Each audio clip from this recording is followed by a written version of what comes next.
now, but they're showing that they're getting better over time. Right, they are. So you're They're talking about Jose developing players. Alvarado like he's not good enough right now to be a six man. You don't know if a He is year ago not. if he He is is. not. You don't even got Okay, but the in a mold Man, year the of a man got what's the all mold his of a points 6 man? off creating shots. What are you What's the talking about? what's the mold? They didn't even. Jose People What's the didn't got even. all mold his of a They six didn't points even man? off think creating Jose shots. could do what he do now. What's the mold of a 6 man in the NBA today? There is none. Really? It is every 6 man in the league. You look at when the Clippers had Montrezl Harrell. What Montrezl Harrell come off the bench to do? Get buckets. How long ago was that? Every player that's a 6 man usually just to come off the bench just to get buckets. For And you know it's a scoring. good Yeah, time for for that? scoring. At the end of the quarter, when a team's in foul trouble, they can go get their buckets, get fouled, and all that shit they call havoc. That's what they do. Let me You don't say put a something. 6 man in the game just to be a good defender. You might as well start him. Man, this the reason why I Hold don't on, can agree I say with him. something? This the reason why I don't agree with him because you know Panic why. got a relevant. No, he got a hell of a point right there for as far as 6 man. Most 6 men throughout the history has been Jamal scorers. Crawford. Instant offense. That's what they call it. Hey, we're Instant not- offense. Jamal Crawford. We not saying that. Jamal See, he Crawford calling was it that a point. the boy from Miami. Jordan talking about- Clarkson. Hold on, wait a You minute. know, Hold on, Aaron hold on, McKee. hold on. Like, Listen. I don't. Listen, I mean, don't, get hold on, look at buckets, this. man. Lou Williams. We talking about Let winning. me say something. Lou Williams did it for years. Yeah, Hey, If like hold that's on, if what hold we they on, want to do. hold on, talk That's a about wait, the 6 wait, wait. history of man. the 6 man, if Herb you had a Jones, hold up, 6 man y'all. on your team, most of the times you lost. If you was asking your 6 man to drop 20, Exactly. No, but you, but why? But that's not you. It's James not that you Harden, asked for a Vinny, drop. yeah, it microwave. is true. It You know, is. it's a, Hey, Those it's listen, big listen no. to me. 6 Hold will on, hold always on. lose Hey, it. hold on. Hear me out. I don't even agree. I don't know about that one, Rico. Hey, hear We me could out. look Hear at me him. out. He named This is Montrezl coming Harrell from the from me. Clippers. Listen, hear me out. This is coming Jamal from me that Crawford, don't even agree with the Lou Pelicans. Williams. Lou Williams, J.R. Yeah. Smith. None of them were winning like that.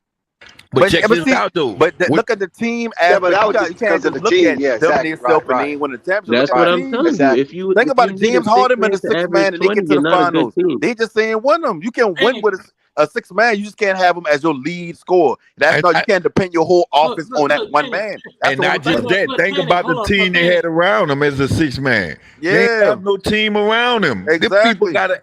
gotta they could come off the bench with 5 people, dog, and play Yeah. decent. Yeah, That's what you ain't looking at. right. Panic. Right. They don't need one player to score 16 points. They could get 4 from here, 10 from Right. Trey Murphy, get what 7 from and they all Jackson right Hayes. from Jackson Hayes. They all But right. you know what that caused when you got a 6 They man get fired when from he Nance. come in the game. I know we got to put our game plan on the 6 man because he's coming in to get buckets. That opened up the game for everybody around him if you really think about it. No, they don't. No, they They don't. do. Every six man, they don't have no Okay, team let around me them. let me They ask got you a this bunch of then, bums around them. You know that. because you Yeah, and that's why I y'all say You know so when that. it opened up for the defense, that opened up for other But players. Like if I know this No one man panic. cooking, No I can but panic. just hold say You're he not can't on. gonna have Can him. I ask if a I'm the 6 question? man. Go ahead, Can I Jessica. can I ask a question real quick? Because you just confused me. No panic. Mhm. So you telling me that if we stagger minutes, because we got 3 good players, and if we stagger their minutes, and one of those good players come off with the bench, that they're not going to open it up for the other bench players, like if it was Zion or if it was CJ or I Bi or whoever they I want to just wanted stagger. to address that. But just we Right.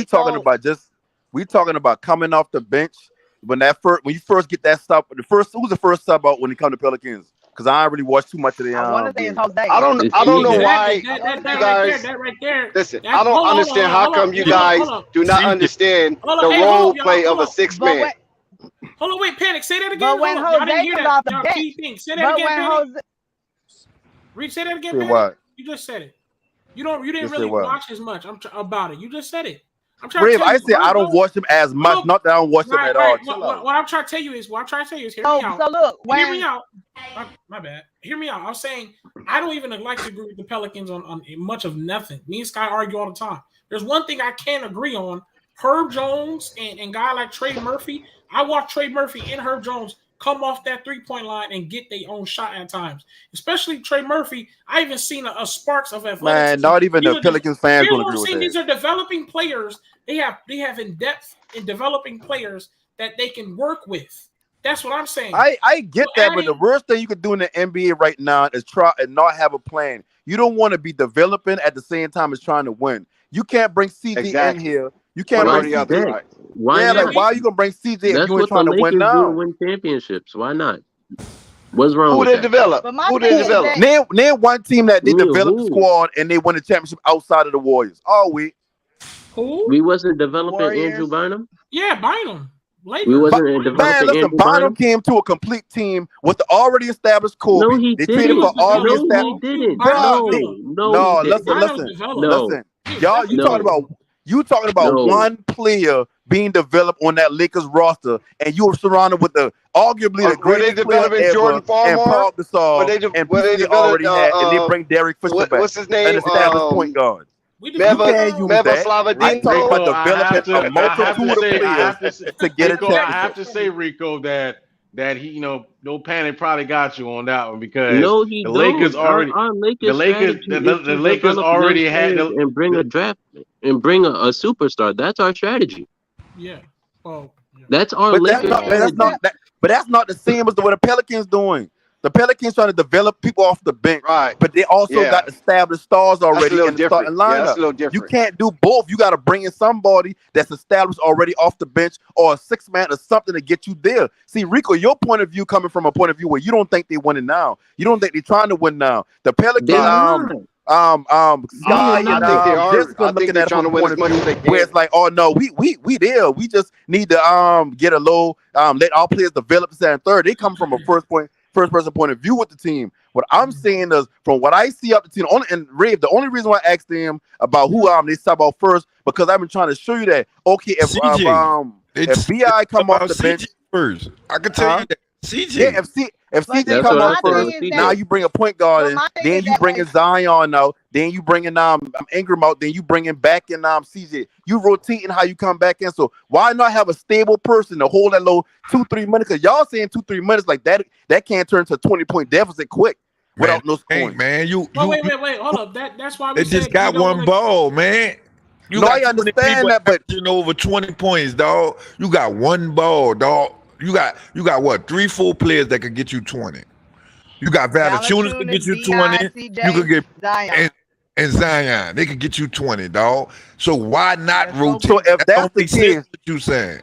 if that's the case, then who y'all got coming up the bench, guard wise or wing wise, that gonna get y'all buckets? Without saying Alvarez, we know he can do it. Who y'all got up the bench getting y'all bucket? Because the bench wins championships in this league.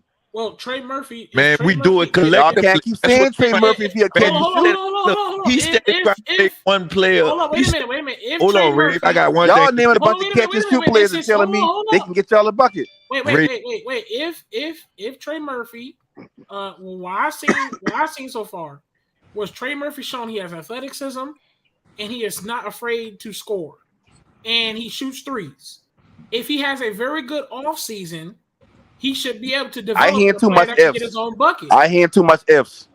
Nothing. Well, I mean, you can't. There's not an if with a player like Derrick Nah, Rose. this is what he's trying to do. Hold on. He's trying to pinpoint our bench to one player. That's not gonna happen, man. Wait, Sky. If should always belong to a guy who's literally on his second season. Trey Murphy's only on his second season. He's about to develop into what he's going to be. So Let me ask you a question. Were they right about Kyra Lewis? Was he right about Kyra Lewis? Was the general manager right about Kyra Lewis? Kyra Lewis ain't developing yet at all. All right, so why you gonna put if you know you in the window right now, with Zion might walk in a couple of years, not saying he I don't know. BI gonna be looking for another contract in a couple of years. CJ McCollum might not be around for a couple of years. You in your championship window, or not even championship, you in your winning window now. Why not increase that chance to actually take it to the championship and say, fuck it, let's go for it, instead of being mediocre where you might lose your big star like y'all did with Anthony Davis. Y'all waste his prime. That don't make no sense though, because you're trying to say like Derrick Rose gonna push you over the window. Rose, that's 34 No, years old. don't get me wrong. Don't get me wrong. I ain't saying that Derrick Rose makes y'all a championship contender. What I'm saying is Derrick Rose give y'all a better chance to be more stable off the bench. So maybe y'all could put yourself in the window. Hold on. If he could be on the court. Let me tell him this was, and not just that. You started saying that you trying to compare our bench to one player. If you pay attention, if you like you say you watch too many of the games, right? If you watched the games, the bench, the team that been winning the games.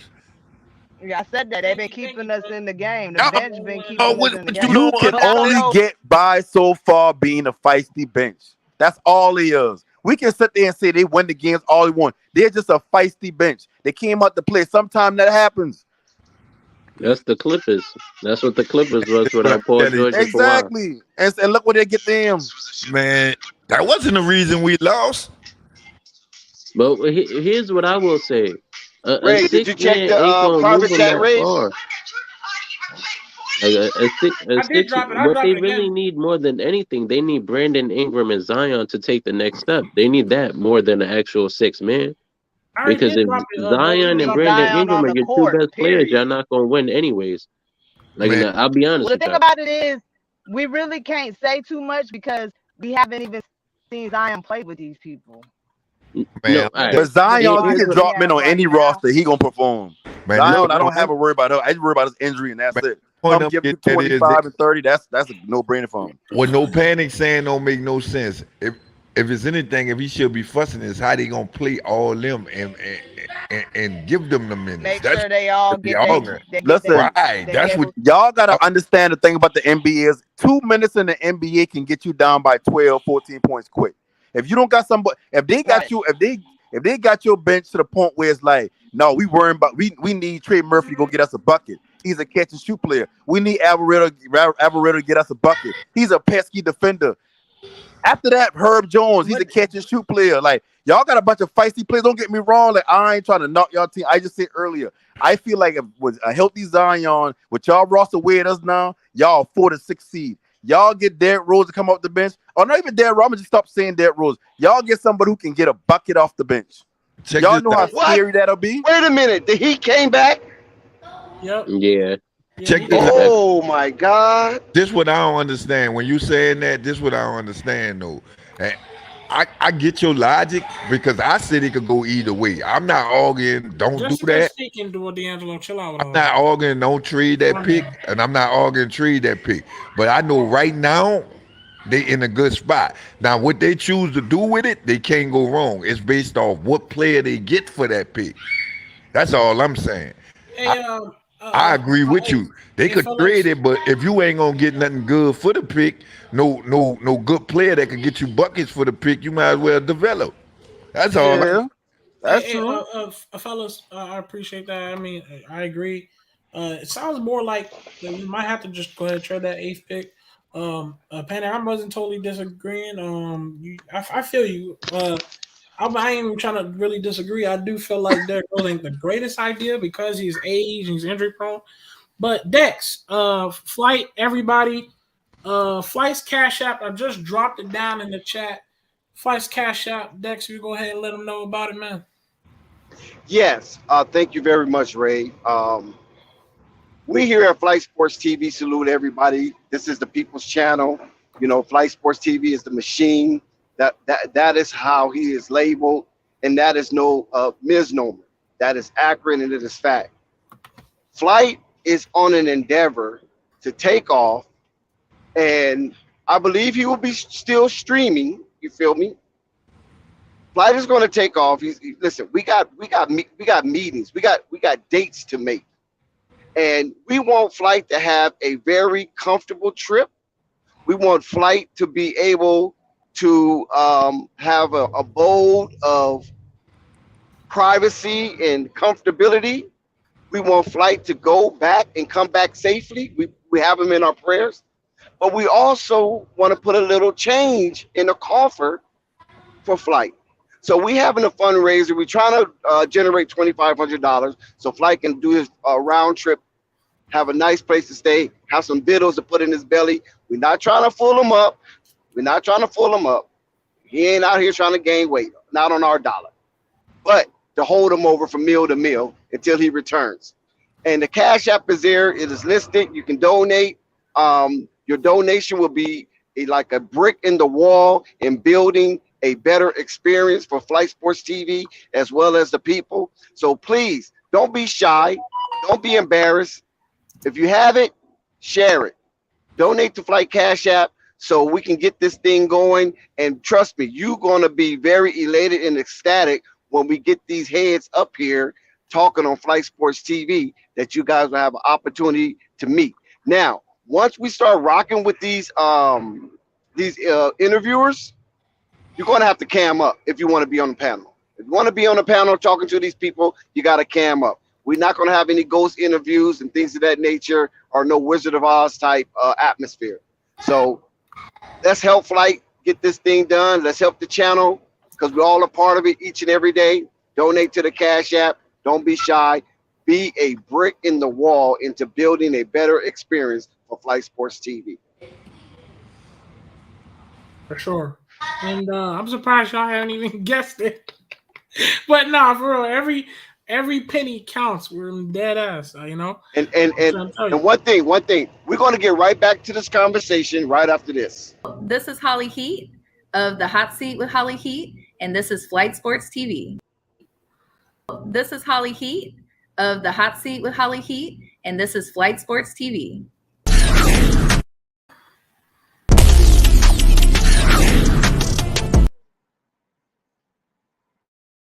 What up, y'all? It's your man, Freeway Ricky Ross, and you looking at Flight Sports TV. Don't turn that channel. Hey, sorry for hacking in, but my awesome host here has given me permission to zip in and give you guys an awesome offer to have a dope intro for your channel. If you're doing YouTube, if you're doing streams or a podcast and you want a dope intro, go ahead, because my awesome host here has provided a link to this exact video down in the comment section. Just click that link and go to this video on my YouTube page, right? Type in the name of this channel, okay? So I know who referred you, and I will contact you about getting your own dope intro. So do that, and do me a favor while you're there, like the video and subscribe to the channel. It helps keep things going. All right? All right. Talk to you guys soon. Peace and blessings. You can have him back now. Yes, sir. Carry on. Hey,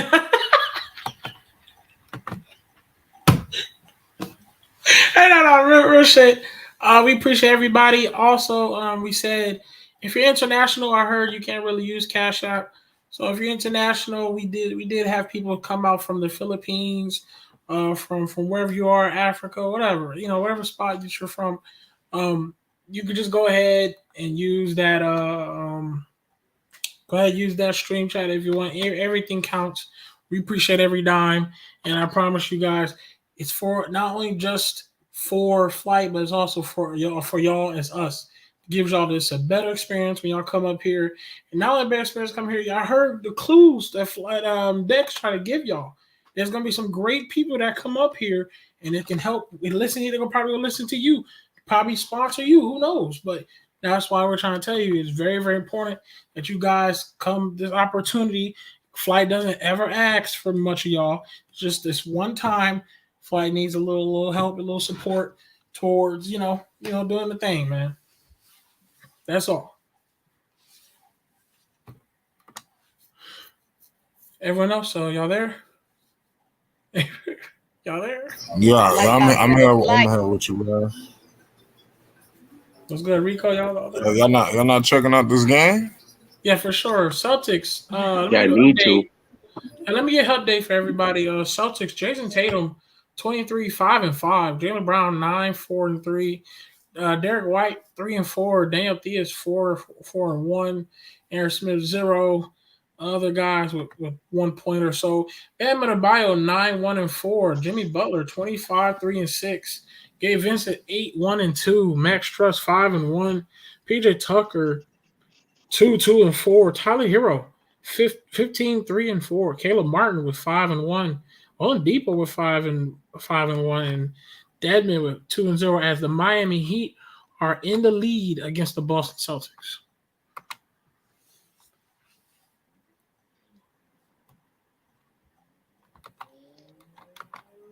Let's get it. Who's the Celtics six man? Ooh, who is the Celtics six man? What the hell? Tonight, it's probably Derek White if he's not starting. Yeah, I'll say Derek White. How many points he got? 3 and 4. 3 points, 4 assists. He actually played 20 minutes too. So yeah, he is a And 6 what? man. That's it. Literally, Played 20 minutes with 3 points, 6 down. Mm-hmm. And I believe Celtics got Al Horford out and Marcus Smart. Is that correct? Yeah, they're out. Yeah, they're out. Mm-hmm. Yeah, they're missing Tyler 2 key factors. and Hero is the Heat 6 man, huh? Yeah, he's 20 minutes with 15 points. He going crazy. Yeah, I heard that. With 4 rebounds and 3 assists. Good guy. He doing his thing.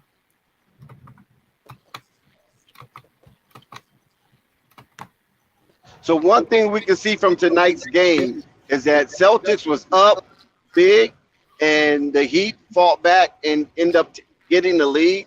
So, like you say, there's no league safe in basketball until the clock expires. That's the best lead to have. Shout out to J&J. How you doing? I'm good. What's up, Dex? Oh, How you doing, baby? Shout out to J&J. Hey, what's up, Rave? How you doing, baby? You already know, these dudes be coming in the panel, punching me and slicing me in the neck, you know what I'm saying? Throw the ball and arrow. But, I'm still hanging on and living on Fight Sports. Some of these dudes want me to retire, but I'm still hanging in there.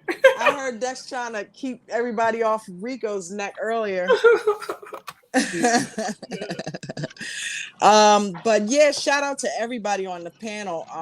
Shout out to you, Flight. Thank you for letting and have a safe trip. I'll try to hit the cash up and contribute, because I appreciate you always letting me come on here and push my channel.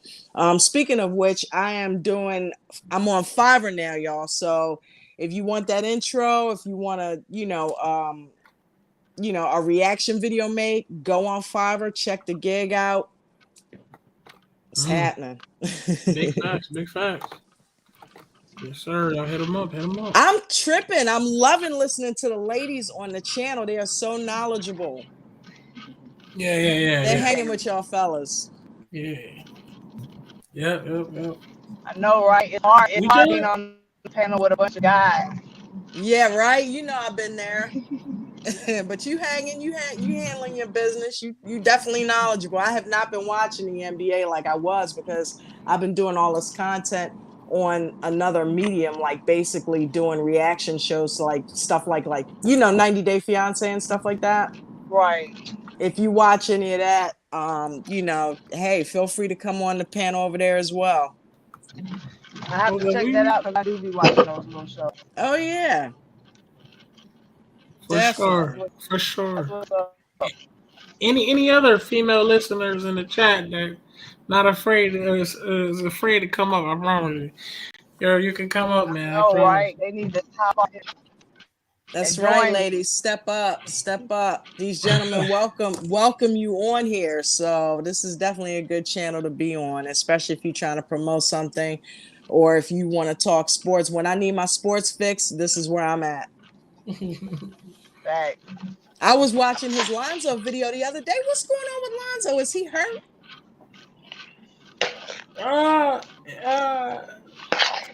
Still hurt. He's still having knee soreness. Wow. I mean, he's gonna deal with that for a while. He's supposed to go to a specialist soon to go get looked at, so he can figure out what to do next with it. That's what the update was probably about earlier today. Right. Wow, man, these Ball brothers, man, they be getting hurt. I mean, Melo with the wrist. Melo's been injured a few times before. That we're gonna keep our fingers crossed for him. And Jello, he had an ankle issue, right? Yeah. Back in the day. Yep. So they got all them old injuries that could pop up on them.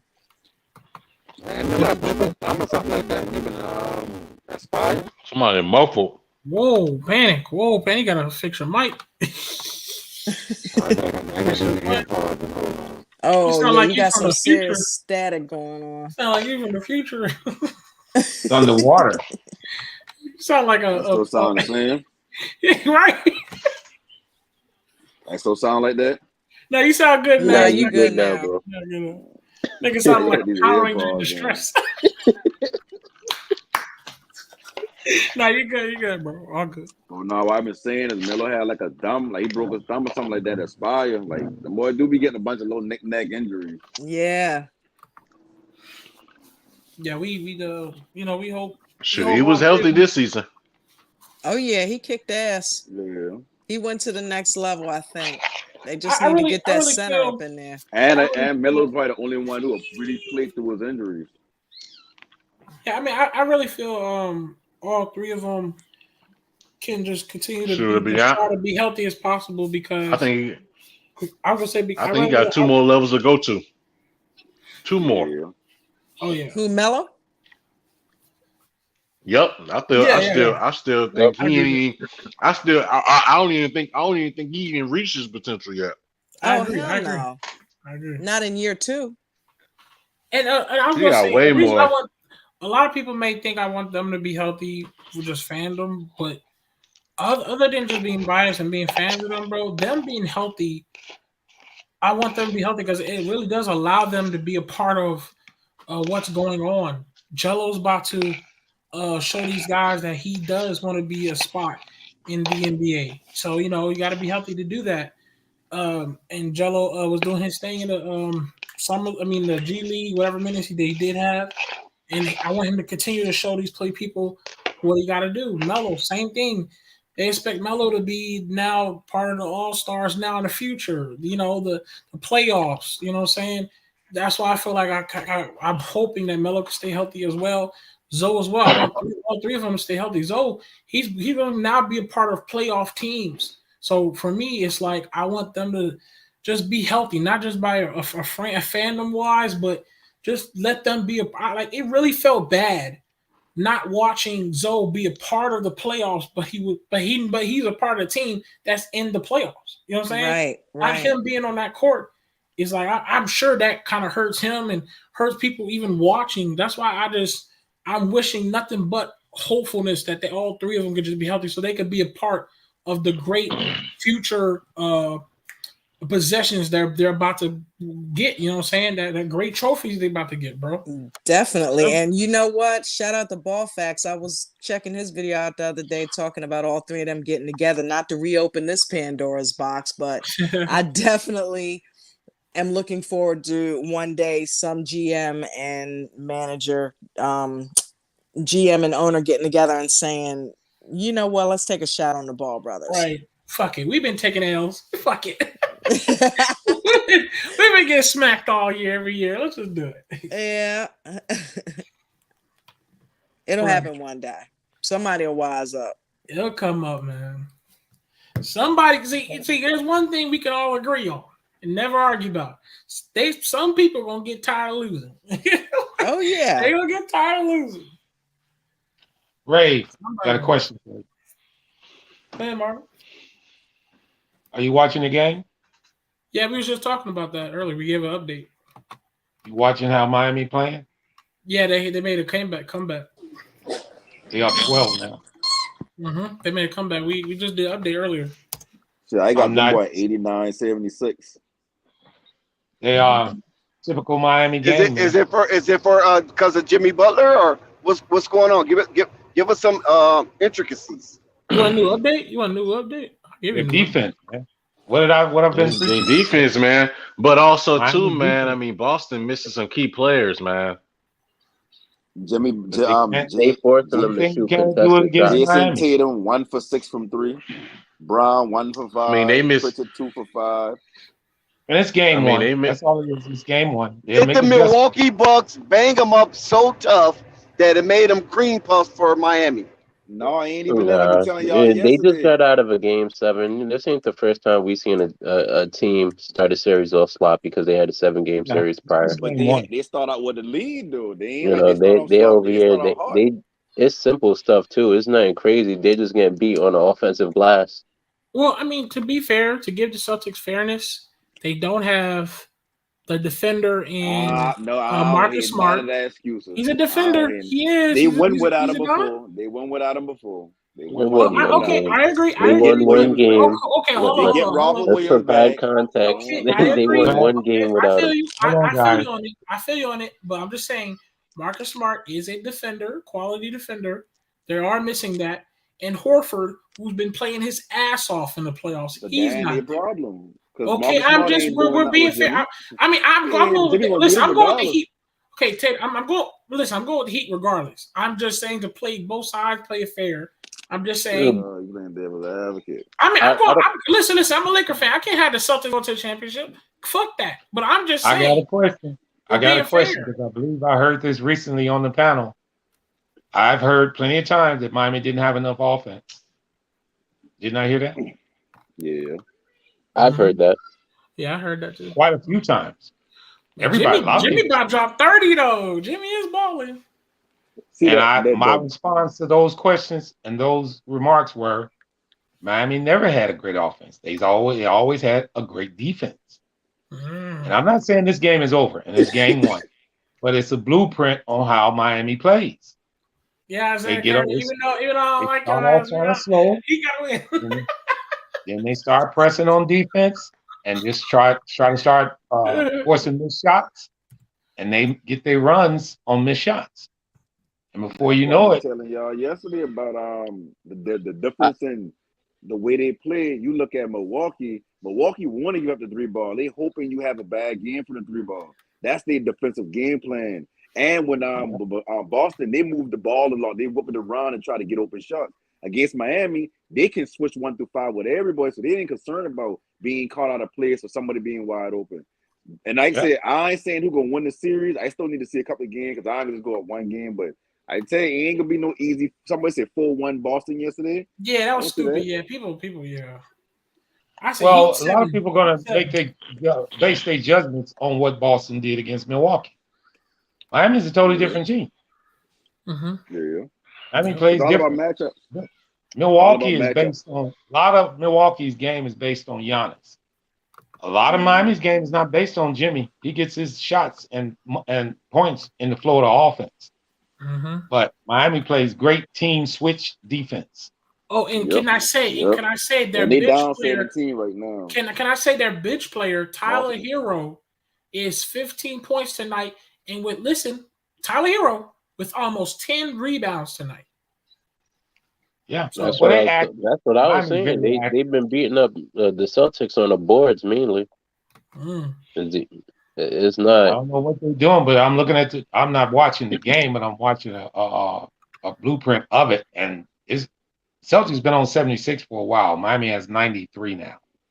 When that lockdown, when you get tired, They when Boston stunting. get tired of their They're offense, stunting pretty much. And since they don't, right now they have Tice on the floor and Naismith. They're leaving Naismith open for the most part, and they're doubling on Tice in the paint. Ladies and gentlemen, it is So the end every of the time they do a dribble drive, it's just you seeing two hands. If they kick out, you got somebody. Miami's actually, and they ran zone for a lot of the season. Yeah. Their rotations defensively is amazing. Yeah. Like But I just did want drive to and say kick this. basketball, they're amazing at it, Fellas, getting it's the I did around want end to of say this defensively. before we get out it's of the hand end with of this. the end of the third quarter. Boston is known to make adjustments. So game They are 2, now. I don't think will be like this. that's gonna be a good series. This ain't gonna be no blowout like everybody thinking. They looking at that Boston series but it's all about matchups. Boston matchup good with Boston. I mean, the Heat's matchup good with Boston. But if this been the Bucks playing the Heat, the Bucks they probably dominate them because they size alone. You can't, regardless of what you want to do, you can't do nothing with size. Yeah. Milwaukee was a better matchup against Miami. I'm not saying Hey, Boston's a bad matchup, but if Boston want to try to match them man for man and try to be athletic against them, I don't know if they can stand that because Miami plays. Now Boston's defense is just as good, but Miami has home court advantage. I think that's the difference in the series. Hey, it's the end of the third quarter, everybody, for Miami and both Celtics. 93-76. Yes. Letting me know. With Miami, Boston leading this game. Yeah, they was. They come out hard. The way they come, they've been up by 12, 13 at one point. They come out the gate hard. They ain't. I don't think there's no they get beat up last series or anything like that. Like they come out the gate hard. A lot of teams throughout the season come out the gate hard against Miami because Miami don't score points like most teams in the league. But when you get tired in that third quarter, or you just ain't got the same level of focus, like now they clamping their defense down. They play a zone most of, like how Rico said, they play a zone most of the season. Like you can't stop. Like when your sixth man can come off the bench and give you 15, 20 within the first three quarters or in the first half, your offense is allowed to play two-way basketball throughout. Your starters get to play two-way basketball throughout, and then they coming off the bench with some more defensive players.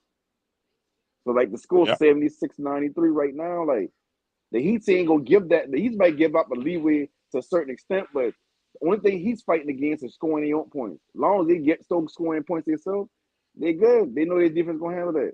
Because all that whipping the ball around don't mean nothing if everybody on the defense can get to them spots and give every three that you had wide open with Grant Williams and all that. He don't got them wide open shots no more. Everything contested. Even the three that he did hit, you see how he had to get it. He had to pump fake, move over, and shoot. It's also It's deep when you play in the Heat. I was gonna say it's hard because their zone that they run, they also run man, as we all know, but it gets so blurry to look in between because when they run man, they stunt all the time. Right. So the second they see Jason Tatum trying to get an advantage on somebody, trying to dribble past somebody, he's really looking at two defenders on both sides of him, and then he's looking at whoever's in the paint. So whoever's guarding Tice, whoever's guarding Time Lord, whoever's in the paint at that time, Jason Tatum has been looking at like four people. But they're not really doubling, so every time he passes back, they're already recovering. Yep. If you look at the box scores, Jason Tatum has 26. Yeah, because he's a bucket getter. Williams has 17. He got 7 Jaylen Brown turnovers. is having an off night. He only has 9.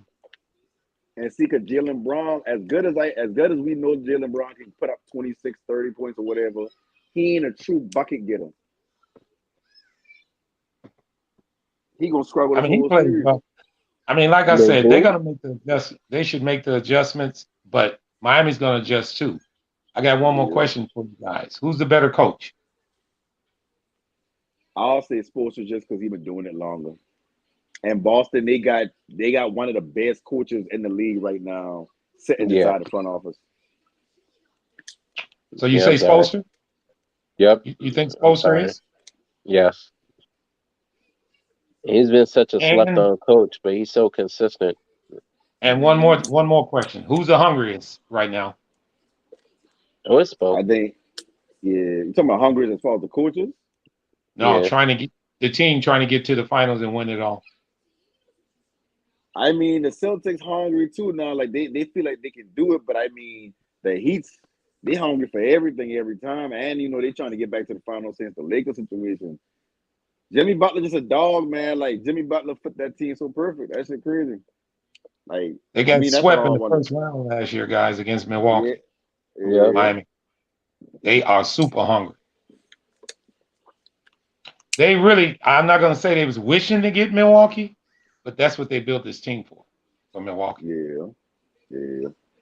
I also think they said that they ain't played since Thursday, so they've been waiting on this game for a minute. Boston is just fresh off Milwaukee. They probably had a day to game plan, had a team meeting. Now they're back at Miami, but Miami they've been thinking about Boston for a minute now. Yep. And like I said, I'm not saying this series is over, but Miami plays a steady, same defense, and when they get in trouble, they go to the matchup zone. It's hard to beat that matchup zone, guys. Yeah. With the athletic players they have on the floor, they can cover the spots, which is why I never said nothing when I heard a lot of people talk about Miami wouldn't be able to stand up against one of the teams from the West. Yes, they can, guys. Yeah. I think they match up good with Golden State, and they match up good with Luka. I think if it's Miami Heat and Mavs, you can't stop Luka 1-on-1. Like you can't stop Luka, but Luka gonna be dependent on Dinwiddie. He's gonna play a matchup zone and try to stop other players. They focus tonight was on Jaylen Brown. Right now, it's working. Yeah, the Tim gonna get his buckets. Now it's like, okay, we need to see if the other star really a star, and he ain't proven But to be one. Jimmy, another 30-point game. What's going on with him? That boy I'm sorry, Marvin. possessed. I picked Victor Oladipo as a an X factor just because, like Klay Thompson, I predicted he would get better as the playoffs came along. His offense Not isn't there necessary yet, though. but his Against this defense team, is it's not definitely necessary. getting to Against this Victor team, it's Oladipo. not necessary. I don't believe it's necessary against this team. It would have been No, I against Milwaukee. no, I think he's making a difference now. Personally, his defense off the bench, Oh well, yeah, his defense, yes, yes. yes, especially with the fact that they don't have Kyle Lowry, so he's more like Well, another experienced guard. to me, Yeah, that's and I true. never said anything, but I figured this. He got I two felt the steals, difference in this series is going to be Tyler Hero because he's going to be two playing against steals the and a number block. 2 team in Boston. Now, who on that number on that second squad can guard him for Boston? And it's showing tonight because he has 18 points. Yeah, I mean, if Hero get hot, then he can carry that team. And if and he starts shooting well in one game, it can carry on. Now, like I say, it's one game, guys. Don't get me wrong. yeah, Boston will make the adjustments, but Miami's one of them teams that's like rope-a-dope, man. They take the punches, and then third and fourth quarter, they still there.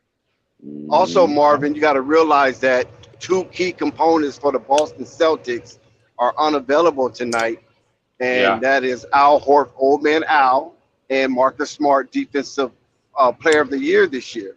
So that has weakened Boston, that weakened their Yes. bench, and has also weakened their starting lineup. So coming into Oh, the game, it was a very, very disadvantage, and it caused a massive mismatch. And a coach like Eric Spoelstra is going to take advantage of that. Any good he did it coach, again. especially a championship coach, you know what I'm saying? Yeah. Multiple championship coach is going to take advantage of that. And that's what Eric Spoelstra is doing right now. He know where the Boston weakness is. There's a crack in their armor. And unlike other teams who didn't take advantage, he will. He But see, did the it thing against about Philly. that, the He thing did the about same that thing is against like, Philly. I ain't trying to say Horford and Marcus Smart like they don't mean nothing to the team or they impact ain't felt with the loss or whatnot, but their main problem right now is they ain't knocking down shots. Now I know old man Harper been playing feisty and playing good. I know Marcus Smart defensively elite or whatever, MVP. I mean not MVP, defensive player of the year. But at the end of the day, the one thing that they missing right now is another scoring punch, and you was not getting neither of those for those two. So like at the end, they would have helped, but I don't think Well, having Old Horford Man and Al give you some points, so no panic. yeah, but he give you 30 that one game, but he ain't giving you that no more. Like, dang, what he gonna Yeah, give but me? he can give you 19. He can give you, 15, 16. Mm, And it can give it mm, to you at crucial times to stop mm, runs. And that's Yeah, because we know basketball is a game of runs, a game of momentum. And all you need is a bucket or two to stop that. And you can maybe you can sway the outcome of a game. Maybe. No I guarantee, or mean, but maybe. yeah, or no, he just him could, he being could. spacing out the floor because right now they're not getting that from Tice at all. Like Tice is just in the paint right now. Horford that actually step out and shoot a couple of threes. You can't load up on the paint like that. He just brings a different dynamic to the Celtics overall. I think the loss of Yeah, Marcus Smart is way much larger, though, guys, against the Miami team. He's going to be the one to try to keep Jimmy in check. And if you can't keep Jimmy in check, that's kind of hard. So I think Smart. I know Horford is good, but I believe Miami can game plan to really dull his ability to make a difference in the game. But I think Smart would be more of a disadvantage for Miami because he does a lot of things on the floor, guys. Does And yeah. not anyone taking have? nothing away from Sorry, Horford, Marvin. Offensively, he be Go turning the ahead, but Marvin. ball I Sorry. think over. Smart again in this series is much more needed. I mean, we'll see. They both should be back. And is Williams playing tonight? The center? Yeah, he playing good What? too. Yeah, Time Lord's playing. He's playing amazingly.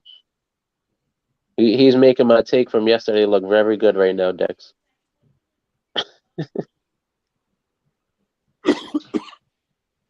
Here's something, guys, that's I have so a odd. question. Yeah, you know what, Rico? You're right about that. But one thing about Time Lord, I don't. You know what? Maybe they should have set him out too, because if you're gonna lose and you're gonna put some more wear and tear on that knee, maybe should have gave him an extra day or take him out earlier and just let him just rest it out. He's playing well today. But here's a question I got for you guys. Why is it that Adebayo never seems like he's doing anything when he actually does be doing something? He only has 9 points and 4 rebounds. But it never seems like he's a factor. I mean, offensively, he really ain't really a factor, but I mean, he one of those offensive players where he can actually move. Like, he athletic. Like, you can get him on a nice pick and roll. He ain't gonna never give you 20, 30 points a game. That's not his game. But defensively, he impact the game so much because he can, like I said, he can switch from 1 to 5. Like, you don't never gotta run. You don't never limit your defense with him in a game. Your defense actually allow players like Jimmy Butler, who good perimeter defenders, just to play the perimeter. Well, the reason I brought it up is because these are the numbers he was putting up against Embiid, and everybody felt like Embiid was shutting him down. No, that's the way he plays, and that's the way this offense is designed. Yeah, it's that's weird. And that's why. And that's why he's getting mad at like people be you know? talking about Chris Paul. It's like Chris Paul ain't really there to give you 20, 30 points. So if he only scored 9 points that game, 8, 9 assists, and his turnovers low, like that's a good Chris Paul game. Like he's not there to give you a bunch of points. It's just how you look at certain players. Like you look at Jimmy Butler to be 30 points a game, and if he don't score that, he trash. Like you ain't watching Jimmy Butler. That's a fact. Well, people would say I'm he looking trash because he averaged like 22 or 24. Like, And I don't know if you guys remember, but I did mention PJ Tucker in this series. And he's a plus 18 with 2-point score. Remember I told you last year when Milwaukee had him, how important he was to that Milwaukee squad going forward? Well, he's that to to Miami guys. He's a plus 18 with 2-point score, which means he's D'ing up, he's doing something when he's in the game. Butler, obviously, plus 24. And then Gabe Vincent, another player that's nobody jumps out of the paperwork, plus 22. You know, so these guys, like I heard a couple of people say that Miami just got guys. Well, they well coached and they be in the right spots. And if you have that, you can win a lot of games. Like the way they built is different from a lot of teams. Like they just got a roster full of two-way players. The only players that don't play two-way is Tyler Hero, but he giving you a 6-man off the bench, giving you buckets. What a shooter name was that he ain't really getting that much run down or whatever because he's a specialist. He's a 3-point specialist. But outside of that, like Duncan Robinson. Duncan Robinson. I was going to bring him up, Dex. I was going to ask you guys. Yeah, Duncan Robinson and Kyle Lowry both aren't playing tonight as well. That's right. Well, Duncan Robinson haven't really been playing the postseason period. Yeah. Well, he played those first couple of games, and then Spoelstra just took him out. I guess he just decided that was it. And he a good enough shooter that even if he is struggling, you still ain't gonna leave him open. He's still gonna scratch the floor. So before I go back into the darkness, because I'm just listening, I just wanted to ask this last question. For tomorrow's game, what's your guys' take and who you going with? I mean, god damn. That's a good one, man. Cause like before you guys give your answer, let me tell y'all this. Now, I'm not going because I very seldom say this, but a whole lot of people picked Phoenix to beat Dallas. Now that series is over. And I've heard a whole lot of people pick Golden State to beat Dallas. So I just want to hear your takes now, because after Game 7 or how many they go, I'm gonna come back and just and say, well, these were your takes. That's another series I need to see 2 games first. Like no matter who at home, I need to see 2 games. I'm going with Golden State. I picked them before the season. I'm gonna stay with them. I didn't pick Dallas. I did pick Memphis. They had a tough series with Golden State. But I think the home court advantage might win this series. It all depends on Game 1. If it shows that they can't do anything with Luka, it's going to be a long series. And I don't know if they can do anything with Luka. I don't know if anybody can do anything with Luka. Right. I think it depends on if Steve Kerr can figure out a way to stop Jalen Brunson and Spencer Dinwiddie. They- that's really the difference makers for the Spurs. Like you can't let those two go for 20. Or you can't let both of them go for 15. You can't let one of them go for 30. Luka's probably gonna average like 38 this series. I'll be honest.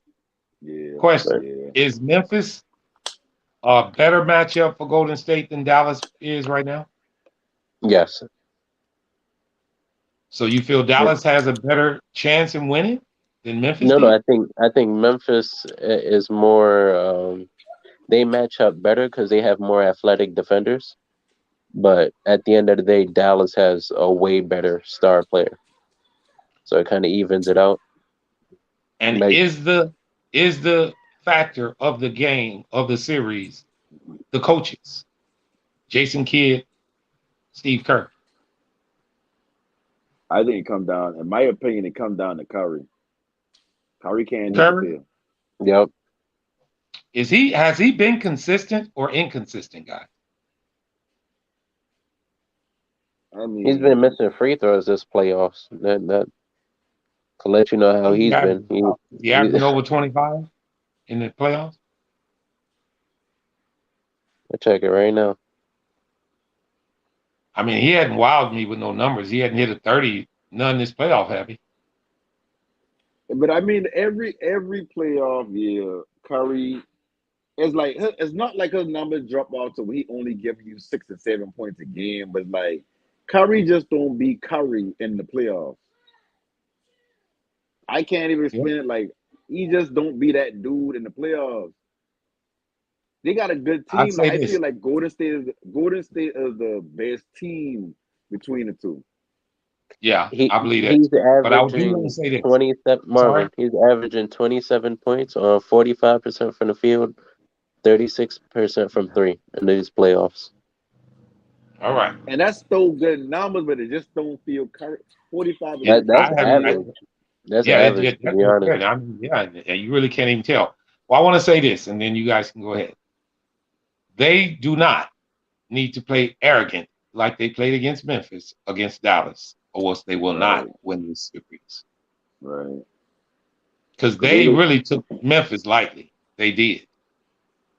yeah. And they going against the NBA now because the NBA backing Luka. I know conspiracy theorist person, but I mean conspiracy theory person, but I just Yeah. feel like the NBA they want Luka to finally come out of his shell. I feel Well, like that's what they want for Luka. He's crossed the second round, so he's did something Yeah, that Embiid hadn't been able to do. Because he's yeah. been stuck getting knocked out in the second round for the last couple of years. Well, he's out of that now. Because I mean, you get fatigue of seeing the same thing over and over. And I feel like the NBA just saying, Boston's making a comeback. They down by 10, 86-96. 8 minutes to go. mm,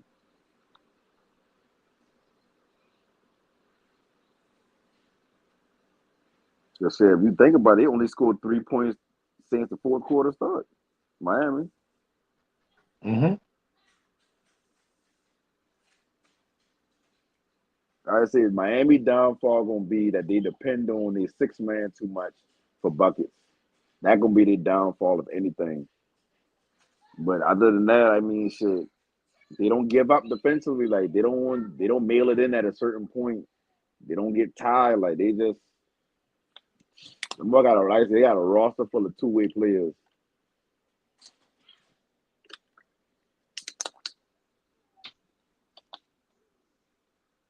Cause like shit, like Rico said earlier, like Oladipo said he got what 2 steals in the block. When you ever thought of Oladipo was a defensive player? What? He ain't giving you the It's the same scheme. production offense. All of their players look good in the scheme of things. No, I think Victor And they Oladipo. buying in. Victor That's Oladipo's. one I thing think about he's making sports. his way back. I'll be He gets honest. his players to all buy into his plan. That's a sign of a good coach. It's kind of like Jason Kidd. You can get all your players to believe in you, then you can play as one. Everybody play on a string, and that's what Miami does well. They play on a string, which means one man's covering the other man. It's hard to beat them.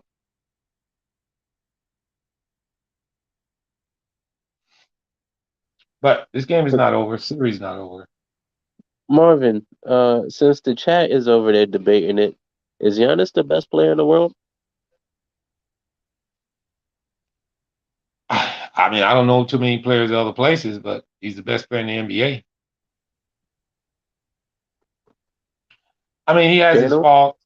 He has his. I mean, well, who you gonna put better? That's what the way I look at the best player is this. Who I'll I would say look at this, the next Marvin. best player I'm thinking that can match up with him I and honestly, I'm sorry. Marvin, I honestly believe Jokic is better than him. But go That's ahead. what I was going to say.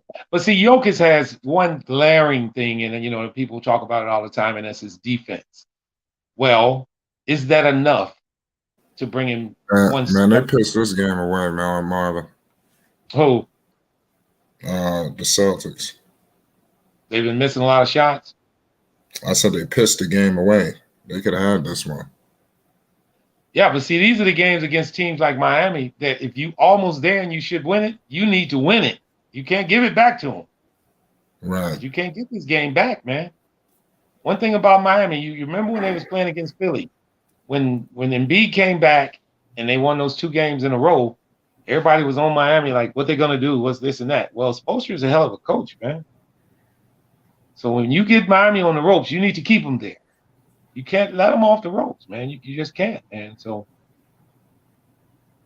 I mean, Boston's giving good fight. Well, damn, somebody just scored a 3 from PJ Tucker just hit a 3. And now it's 101-89. Miami is tough. Yeah, I mean, they got so many interchangeable parts, man. And then what they do is wear the other club down.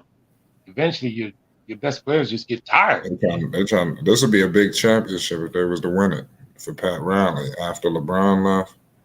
Yeah, I'm not saying that and like I winner told you, they the West is motivated from tough. getting swept by Milwaukee last year. It's still not Yeah, over. They lost game 1 against Milwaukee, so it's not over. Yeah, Milwaukee gave them a reason to be angry about these playoffs this year. And I don't remember who Boston lost to last year. Who did they lose to? I'm checking it now. But yeah. Shout out Chuck Morris and everybody in the They chat. lost to Brooklyn last year. What happened? Oh, did second round? Wow, they lost to Brooklyn. I'm bringing it up now. They lost in the second round, right? May have been the first, was it? I'm bringing it up now. I got a question for you guys before I head out. What's up? We had to talk about this. Yeah, they lost in the first round last year. We had to talk about this one time earlier on the panel earlier this week.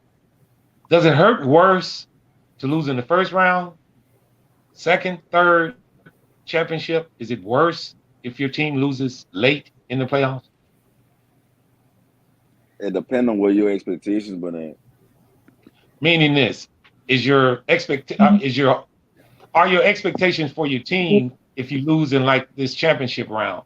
Should I break it up or should we run it back? Or go ahead. I think it depends on like the age of your roster, the window you have, because like let's say for the Phoenix Suns, right? Phoenix, yeah, losing in the second round is horrible for them because not only did they lose in the championship last year, but now Chris Paul is, I believe, 38 walking into next season. So now that for them, they lost in the second round, but it really feels like they didn't even make the playoffs. It was championship or nothing for them. But for a team like the Celtics have made conference finals. They've made it to the second round. They keep losing. And that's not to say, it's a good thing, but it's also not a bad thing because their star players are like 24, 25, 26 years old. so you can afford all of this time to learn and get better. Yeah. If they And I they want to lose say this this, season, there's still next season for them. and I want to say this. If Miami don't win it all, it's going to really hurt them. Their expectations is championship from day one. Yeah. I think if they And lose, now, I don't think they're gonna retool or break up or nothing like that. Because they're just gonna look at it like, well, we had a couple of players out. But I mean, you're yeah, right. They got championship expectations, so it Yeah. will sting.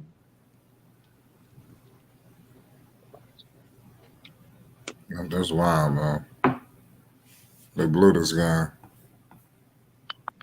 Well, Them boys start they off so probably was a little good. tired, probably a Yeah, little that's what tired, a I've little heard. worn out. This stopping Giannis and eliminating Giannis is not an easy thing to do. And unfortunately for Boston, they run up against a really gritty team in the Milwaukee Bucks, and then they had to backdoor it with another gritty team in the Miami Heat. So they make their adjustment. I'm quite sure Ma is going to go to the blackboard and scratch on it some X's and O's, and Boston will be a more formidable opponent in game 2. But if not, if they go down 2-0, I believe Boston is good enough to tie the series up in Boston and make it 2-2, and then we have a series. Game 5 will be that pivotal game. Like the breakdown of the quarters, Boston won the first quarter 20-25. They win the second quarter 34-29. They lose the third quarter 39-14. That's where they lost the game at. That third quarter loss, giving up 39 points and only putting up 14 for yourself. That's what, and right now they only scored 16 points, but they got more points in the quarter than Miami, 16-11. But well, could it be a contribute adjustments. to adjustments from the coach at halftime? Definitely. And also, like Dex said, they just had a 7-game. They had two. No, they swept the Nets, and then they had a 7-game series against the Bucks. We understand they're a young team, but it's okay for them to be tired one game. It's okay. It's gonna happen. A lot of teams, this happens to a lot of teams. They have a game 7, they come back the next game 1, they're tired. It takes them one game to adjust, and then I guess the real series starts there. But you definitely don't want to go down 0-2. Like Dex said, I do believe they are good enough to tie it 2-2, but that's a lot. Yeah. At that point, you got to win So, 3 in a row. to the same thing about Dallas and Golden State. Dallas just played a game 7. You think they're gonna have kind of the same performance tomorrow? Kind of. I think so. I mean, look at that again. Celtics start out pretty good. Yeah. Now I know you keep going back to that because they did. So that's why you don't want to put in the fact that they played a game 7, right? I just see the Heats do remind me of a counter punch type of team, because it's like once Celtics give you a base shot, like, okay, boom, first half you got us, like you've been up by 10, 13 going into half, whatever like that. Boom, third quarter come out, we know what y'all doing. I got something for this, and it's like some coaches good at making adjustments from half to half, some quarter to quarter, some series to series. Now it comes down to coaching in game. Like, NBA, he can come up with a different game plan, but it's like, well, the first quarter kind of worked. Do you stick with that again? When you start off the game next game, or do you start with whatever you like, some different game plan? And if that don't work, it's like you throw the game. Because I mean, the Heat's going to adjust they got a coach that can help them adjust from quarter to quarter. Yep. And like I said, what Miami, a lot of people don't see in Miami is a lot of the times in the first half, they don't even play zone. Right. So when they do play zone in the second half, it can really disrupt your offense. It's like they be holding it back. You know what I mean? Like we'll pull this out a little bit. You know, that zone Like that zone like is you. Go ahead. It's tough. Like usually when you play a that team, zone they play. They got Yeah, another player on that team that's an offensive player that you probably like, okay, we can put Tatum on this person right here because they don't usually score like that. But it's like every possession you getting somebody hardest defense, like with no matter who they switch on you, they in your shit. Like them boy playing you hard. Like that's kind of hard for a player. Even if Tatum dropped 26, 30 points, look at the turnovers. Like I don't care how much points you give me, if you turn the ball over, shit, I want to see you turn the ball over. I can for sure, but like 5 or 6 times already. Let me see. I don't play him like that. I mean, not what it is Miami not that pretty, that beautiful team everybody like to see, because they're more of the throwback team from back in the day. Yeah, And 7 turnovers. if you look at Miami, they one of them kind of slow down kind of teams. It's kind of boring, but they get the job done. Yeah. They're not that glamour, Golden State three ball shooting, but they solid on defense.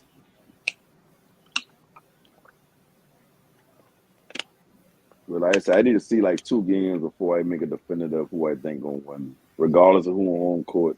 The first 2 games will kind of tell me what they're trying to establish throughout the series. Because everybody on the road trying to get that win. Because it's like, well, let me break up home court for them.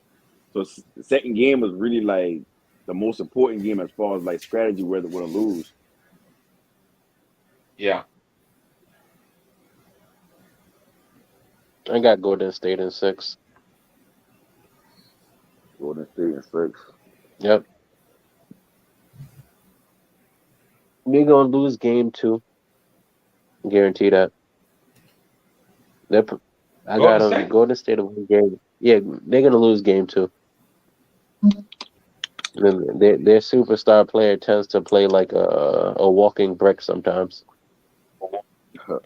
For no reason at all. Just for the sole fact that he would like to shoot, 7 to 22 for the night. So they're gonna lose game 2. You talking about Curry? Yep. Jimmy, damn. Okay. Yeah, block. Nah, he had Peyton Pritchard with like a Kobe fadeaway. That little hop jumper. Oh, right. Like Jimmy can ball, man. Like Jimmy can ball. Like, Yeah. And then he got to block the next possession.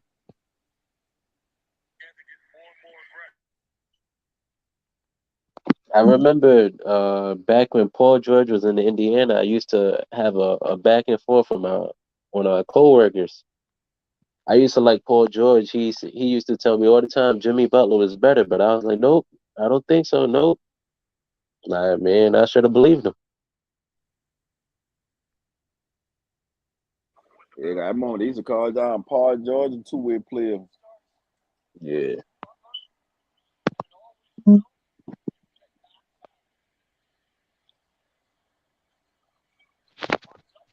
Yeah, Jimmy just bullying his way to the rim.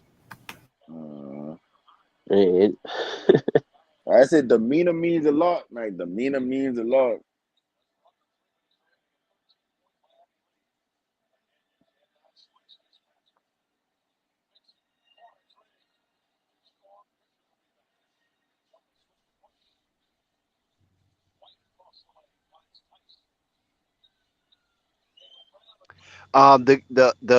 The 4 gaming bro says whoever comes out of the East is winning. No questions asked.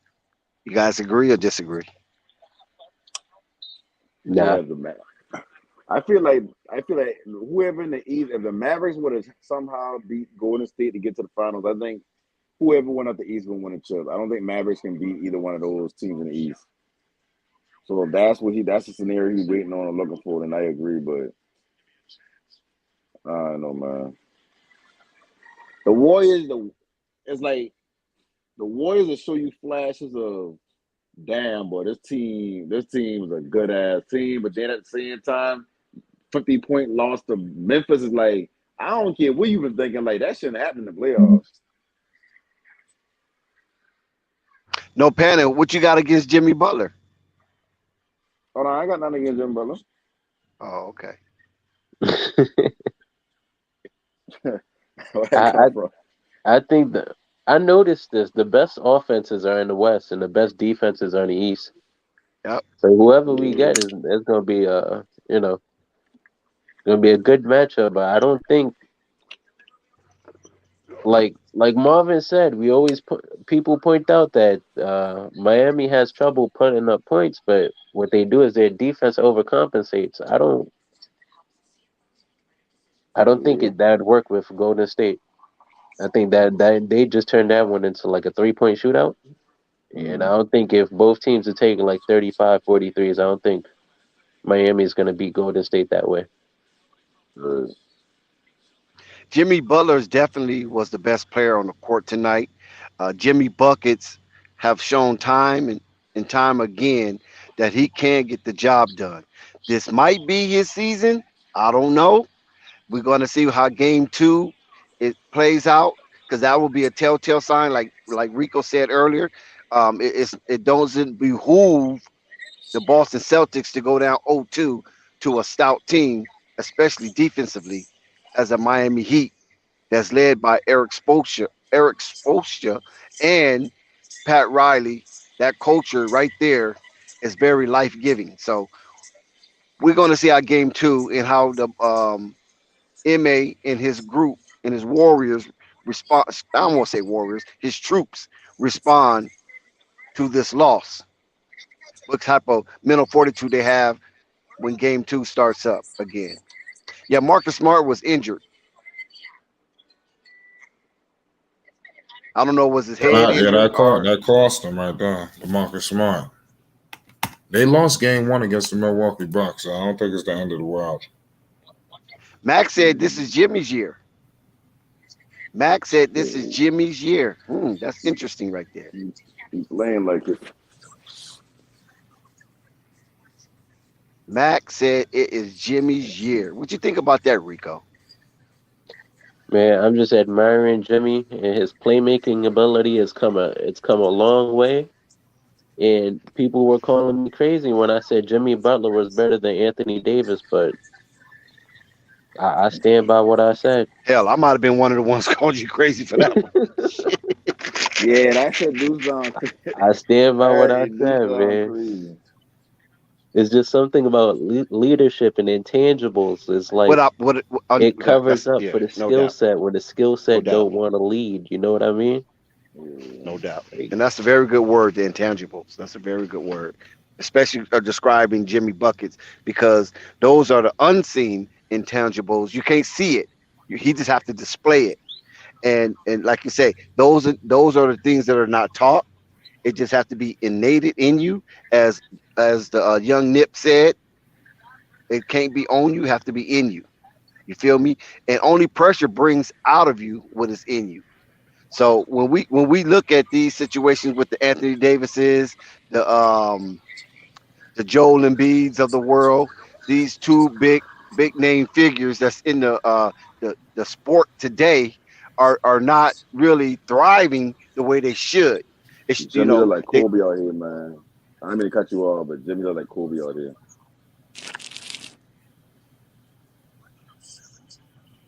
Yeah, like they should. So I mean, it's going to have to be a lot of attrition that these players going to have to acclimate themselves to, because that's what it's looking like. It's just looking like their body just wears down. You know what I mean? And gravity is winning.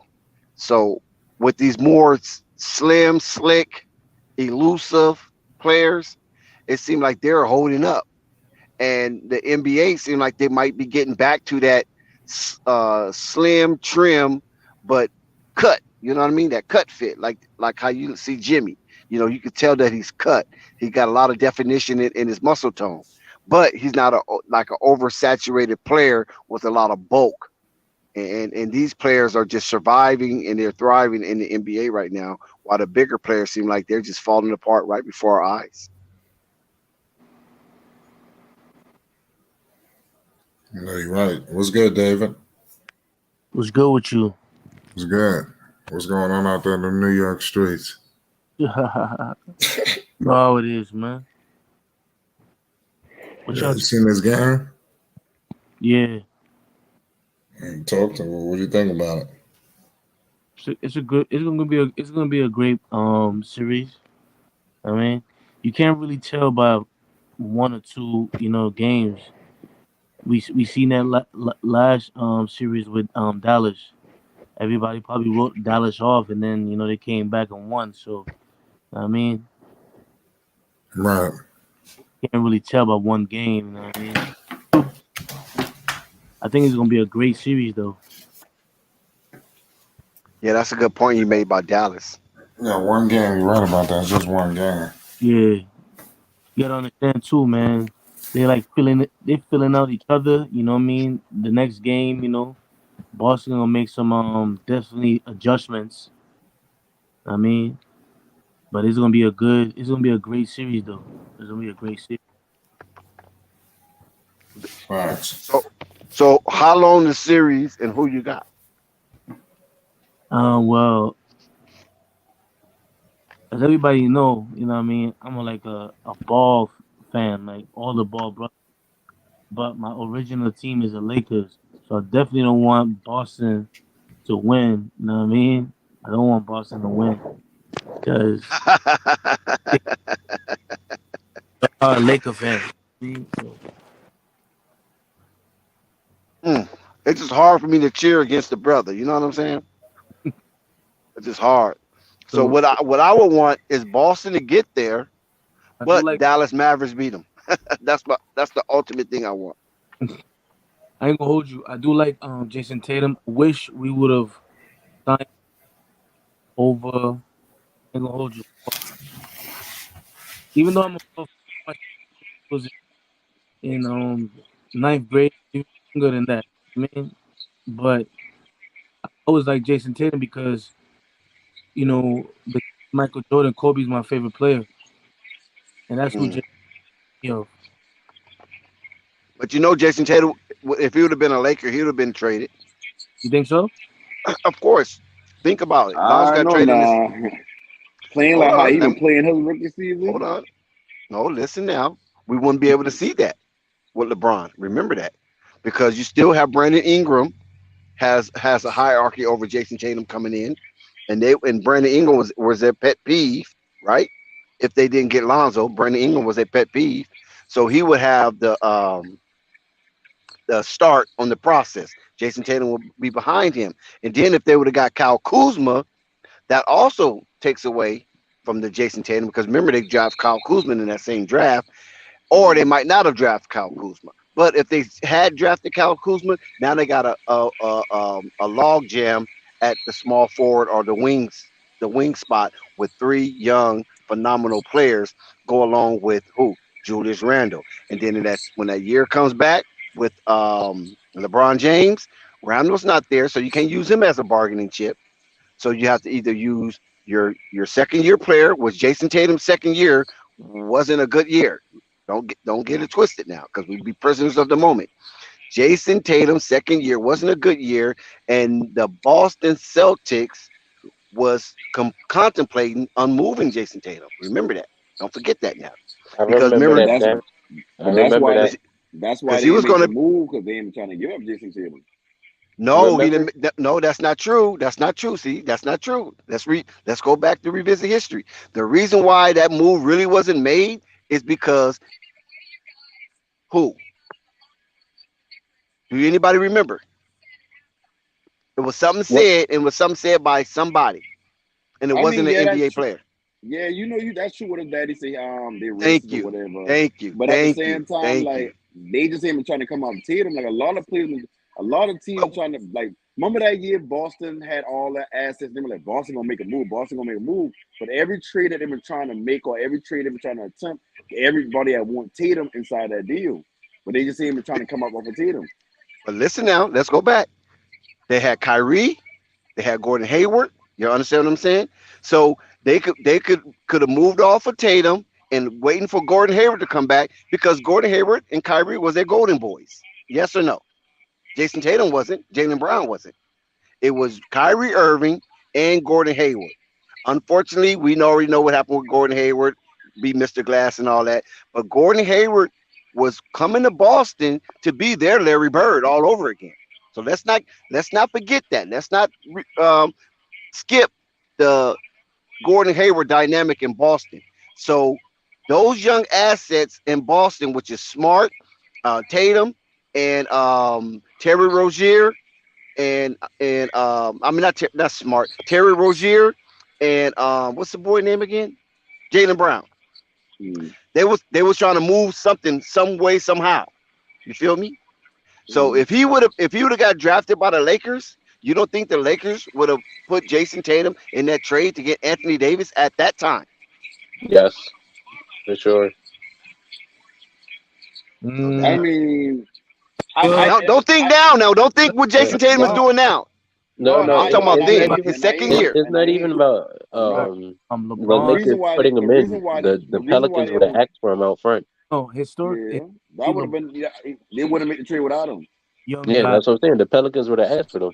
No. But You're right, but like historically, LeBron doesn't like to play with young guys. He traded, of course, Andrew Wiggins when he was the number one pick. So he like more seasoned. So what Dex is correct. They would have still traded. You know what I mean? They would have still traded him. You know what I the mean? only I feel like they would have had the piece of the trade. Because mind you, the only reason why they trade D'Angelo Russell to start off with, because they know they had a point guard coming in. I don't care what nobody say. I feel like the Lakers all know all along that you're getting along the ball. So it's like at the end of the day, like, what if they had Kit Russell, had Tatum, said, think about it. The only reason why they ain't going to trade all the youngsters and just get Anthony Davis when they first asked about him, because they had want some piece to hold on to so they can build around if this shit fall apart or when LeBron tie or whatever like that. I So ain't I gonna feel like that would have been Tatum. I ain't gonna hold you though, but I think if Lonzo would have went to Boston, I think he would have been the star because I feel like um Luke Walton kind of stunted his growth. They want to play that fast. He would play in 3 minutes and then take him off, then bring him back, and then you gotta understand too. When we watch it on TV, it seems short, but it's longer when they have to go to commercial plus this, that, and the third. So he never really had that chance. I feel like if he was in Boston, he would have played longer, and the coach, because he was the college style coach, he would have played to Lonzo's strength and run. I never felt that way with Luke Walton. But you know what I mean?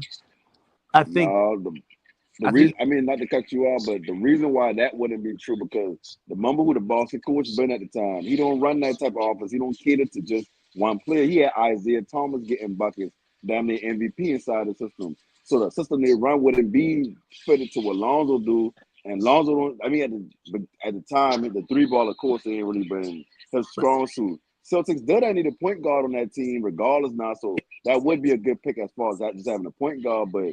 Lonzo ain't. I don't think they would have let him flourish in that system. what I'm saying is he played to Isaiah's strength. They knew Isaiah was small, but he knew he was a shooter.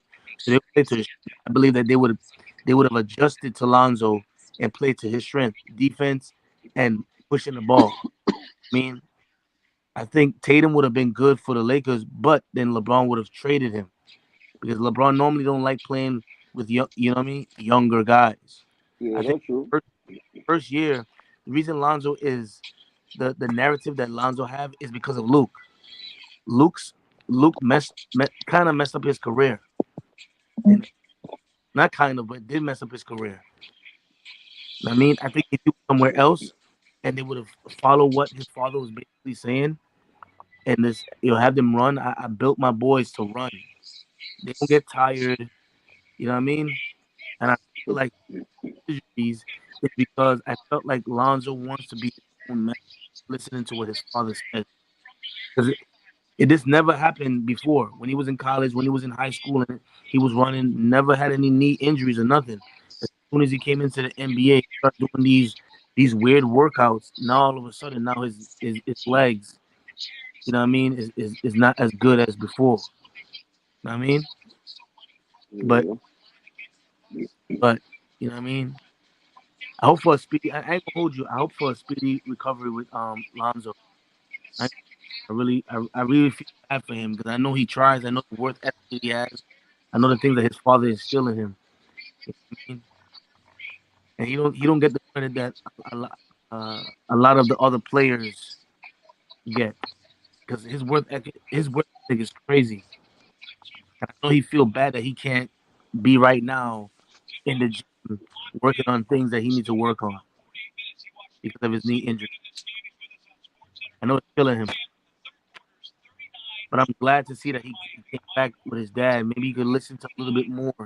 A lot of times, you know what I mean, our fathers say things and we don't understand time until we get older or even have a kid and then realize, yo, the stuff that my father was saying makes a lot of sense. You know what I mean? Exactly. Yeah, no, I mean, if you put him inside an offense like that, like I said, the way his game is today, it Yeah. fits perfectly next to Melo. So, like, as far as them playing together, whatever, like that, like, beforehand, yeah, I see him redundant because both of them point guards. But, I mean, you look at Lonzo game now, like, he elite defensively. He can shoot the ball. He can play make out of the pass or whatever like that. But it's like, I don't know, man. I just feel like this the best version of Lonzo. Like, this the best version of Lonzo. I feel like he thrived better doing exactly what he's doing. A lot of players in high school and college been the man. When they get in the NBA, they had to kind of like go to a certain role. I mean, like I said, Lonzo can't finish in the basket. Like, that's his biggest thing. So that gonna kind of hamper her scoring. Even though we see him put up 20 points a game when them games that Rosen been out or whatever, he had carried by himself or whatnot. But it's like, I don't know, man. Your best chance of winning with Lonzo is exactly what he's doing in Chicago. I The, don't think when he went to the Lakers, I don't think that ruined him or nothing like that. I think that actually been the best thing for him because now it shows like that ain't who you is. Like, you're not the guy that we just put the ball in his hand and let you take us there. Like, you play a good role. You play a role. I disagree with you. I believe like if I was a coach, like I was a coach, Lonzo do what Lonzo did in college, where he's the floor general. He wants to make he make better, which a lot of him, you know what I mean? And that's what not Walton didn't do at all. Luke Walton took Lonzo game.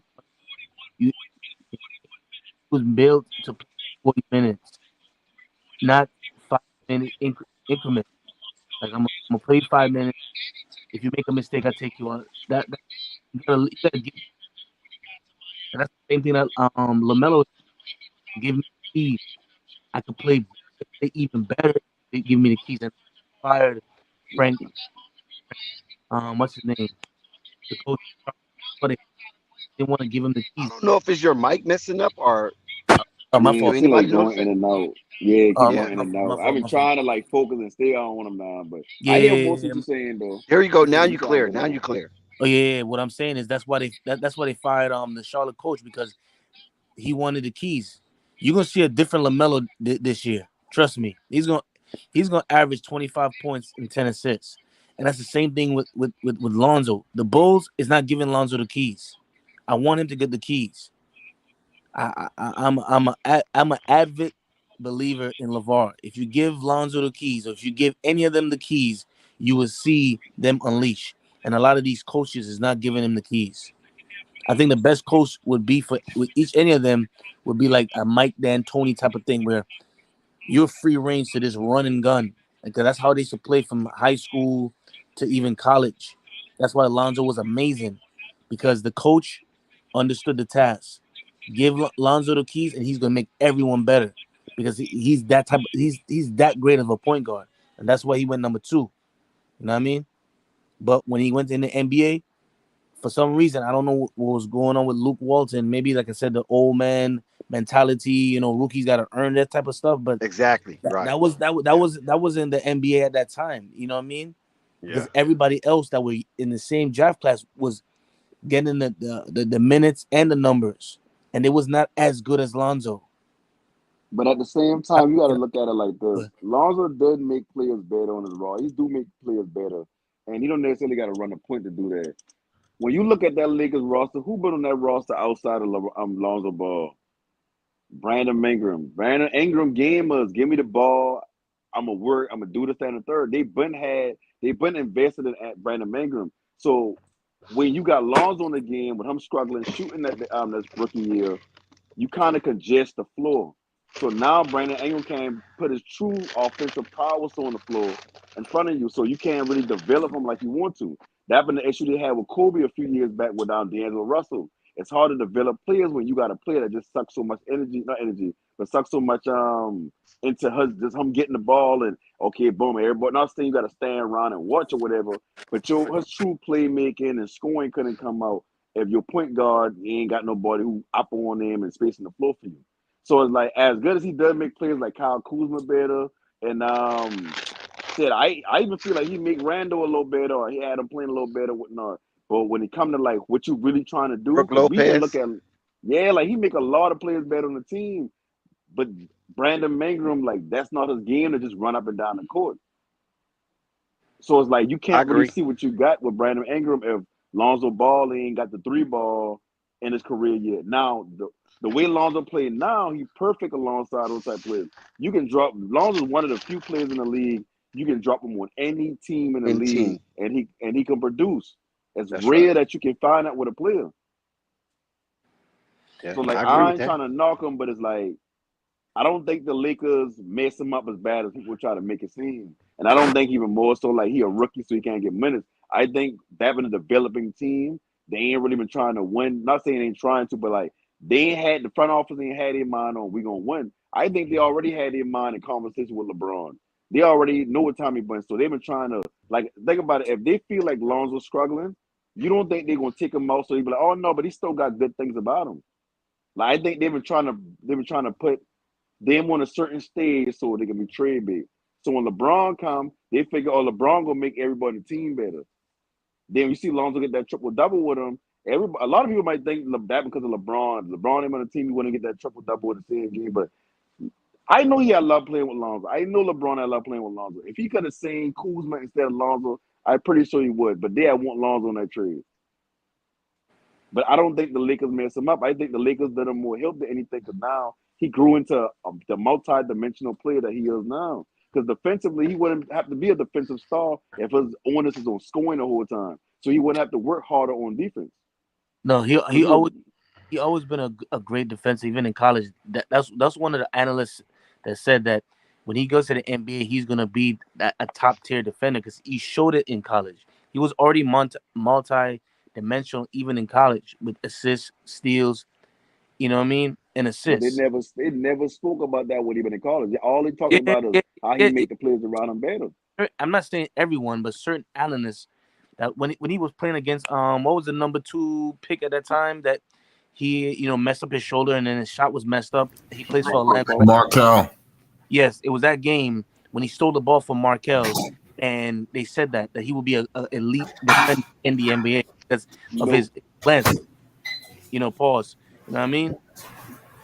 But see, And when it comes to Right. players like Lonzo, them boy, when you got a long, wiry player like that, it's like you already projected to be a good defender on the next level. Like they do that with all the players. Like Andrew Wiggins, they said at very least when they coming out of college, I mean not college, coming into the NBA, at the very least they said Andrew Wiggins gonna be a good elite defensively, or elite perimeter defense player. Like when you got size like that, they automatically place you in that bubble. But when Lonzo been coming out, they didn't speak too much about his defense. They were just talking about his playmaking and making everybody better, and like Steph Curry with a 40-inch vert or whatever like that. But when he gets to the Lakers, it's like we've been expecting to see the same thing out of Lonzo from high school and college, but it's like he ain't the only one on the team that needs to be developed. They got to develop everybody. So I mean, Yeah. it probably was a detriment to Lonzo to a certain extent that he couldn't play the offense that was built just for him. Because like most players, when they top picks, the team do kind of build around their skill set. But with the Lakers, it's like they done had a top pick like 3-4 years in a row. Like Randall been a Right. number 2 pick, Bi been a number 2 pick, D'Angelo I Russell been think a number Randall's 2 number pick. 3. Yeah, number no, 3. no, no, Like no, they, no. Randall was number I think 7 or 8 that year. well, No, he was yeah, number 3. Yeah, no, no, he, no, no. He was like 7 or 8. He was but mad see, either about that. Randall? way, Yeah, yeah, Randall. either Yeah, he way was they're a mad top about pick. that. Either I way they're a thought top Randall pick was a number too. 3 pick. Nah, he number. I think number 7 or 8. You can look it up. D'Angelo Russell number 2, Yeah. Brandon Ingram number 2, Randall's number 3, and No. Lonzo Ball number 2. Yeah, look it up, and correct me if I'm wrong. I know he's about. You Yeah. probably a Laker fan too. Yeah, he was a number 3 pick. Randall's a number 3 pick. Hold on, let me look it up though. Yeah, he's like number I'll 7 look it or up, 8 but because he was mad. He was mad. I think he did drop. Now that I think about it, He number did drop. 7, yeah. Round pick round 1 pick 7. Damn, where's shit? I can't even look it up. 2014. I don't got my damn phone. Yeah, 2014. You just got it, bro. But even so, like coming out of Kentucky, like they've been looking at Randall like, oh yeah, give him some time to develop, and he'll turn into a beast. Like he always been like what I say is they got multiple first round top 10 picks, regardless if he going second, third, or seventh. Yeah. So I it's like understand. at the end of the day, you got to develop all those players because Randall coming up on a contract. You got to decide, do we let him walk or do we pay him? So you can't let Lonzo Ball stagger that. Not saying that Lonzo Ball done, but like shit, you got to see what you got as a foe. So like, yeah, kind of like you can say they might have hurt Lonzo, but I feel like that been the best for him because he wouldn't realize all the other attributes he can be inside the NBA. Because if he been anybody else without a name, Lonzo Ball, like the way they've been talking about him, the way like You know they look what? at To his be three-point honest with you, percentage. with Lonzo Ball, everybody wants to reinvent Lonzo Ball. LeVar packaged Lonzo Ball a certain way to the NBA, and once he get there, now everybody want to reinvent him. Work on I this, agree. work on that, work on that, work on that. Correct. So Yeah, correct. every stage of his career, every 2 years, someone wants to reinvent what Lonzo Yeah, Ball I believe doesn't that. You're have. right. Now that helps. It does helps because it adds to his game, but Yeah. it's kind of slowed down the process for him not showcasing Correct. what he was really drafted for. Yeah, And another correct. thing to think about, if he had stayed with the Lakers past on with LeBron, he would never had time to develop a different jump shot and change his form. See, with the Pelicans, with that pressure being off, he had time to change his form and just focus on changing his form and actually develop certain things about his game. But if you've been to LA when they've been winning now, it's like, okay, we got AD coming in here, we done trade everybody and keep you here. LeBron ain't coming there to be in no developmental team, so they ain't would have had time for him to take the off season and then change his shot. And he would have never get with that shooting coach in New Orleans. I always said like we can look at it like it messed him up, but he like the Lonzo we see in the days. I mean, in my opinion, I like watching this Lonzo more than I ever watched like watching him in college or high school. I feel like he's a more exciting That's player. interesting. Break that down a little bit because I never really heard that Yeah, take. I was that's Break that down a crazy. little bit. Just and I think it comes more so because I a fan of defense first. Like if you can play defense, you like one of my favorite players. Like if you bring defensive quality to the game, like I look at that like as a big plus. A lot of people don't. So when I look at Lonzo, it's like defensively he's elite. Like he's shutting people down. Like I can throw him out there like a pit bull. Like go get that, go shut that down, go shut that down. Offensively is like shit. He hit the when you watch Lonzo in big games, I know like he ain't had a bunch of game winning shots or whatever. But how many times you ever see Lonzo like just start missing a bunch of shots when the game like really on the line? Like they that on last scratch, those last 4 minutes of the game with like big shots to be hit. Like remember when he went to Lakers, they were playing Golden State that Christmas? All them big Yes, shots he was hitting. Remember when they were playing the Spurs them a couple of times, they had good game against the Spurs? you're right. All He them hit big those shots he was 6. hitting. Yeah, right. Yeah, like I feel like he's a big time player. But if you put the ball in his hand, it's like all they're gonna do is walk up the court, like maybe up into half court and kick the ball out of his hand. Like that to me, that's boring for Lonzo Ball. But if you tell me the way he playing But now, but like but he hold on can right get there. more Hold on right active. there though. No panic. Hold on right there. But is that Lonzo fault that once he kicks the ball up the court, the player he kicks it to Doesn't continue to stagnates with run. the Yeah. ball? You know Yeah. what I'm Right. saying? Instead of Correct. kicking it forward and kicking it forward. You know what I mean? Like Yeah. hopscotch. Yeah. Like they did in I college. Yeah, that's a fact. I feel like when he do that, I don't even knock him for that. I ain't saying like, oh, I hate that he do that. I feel like that's smart basketball. Like you moving the ball up the court, you advance it. Cause like no matter how much you want to look at analytics will tell you whoever get the most shot attempts. Like shit, they probably gonna win if they hitting a good. If you shooting 60% from the floor on 100 shots, but against a team that's shooting 55% on 150 shots, who you think gonna win the game? The team that take the more shots is shooting 5% less. That's just analytics. Like If I take 120, 30 shots a game, and all you getting off is 100, I don't care if you shooting 2% more better than me, 5% better than me. I took more shots. Out of the shots I took, the percentage is higher. I don't want to say that But you're no, I wrong, don't but do that. I feel like your take is just a little different because I think you're the only person that like Lonzo, that didn't say that the Lakers, or not. I won't say the Lakers. I would say Luke Walton that did not hurt his career. Luke Walton started that whole narrative that, hey, he may be a bust, or hey, he's this, hey, he's that, because they were not playing the style and he was not getting the minutes.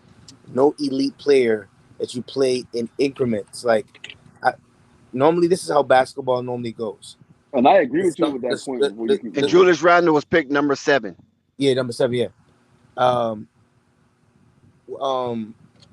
any player, they normally the first quarter they would play at least 8 to 9 to maybe sometimes even 10 minutes, depending how nice they are. With Lonzo, they would play him literally like 3 minutes and then take him out.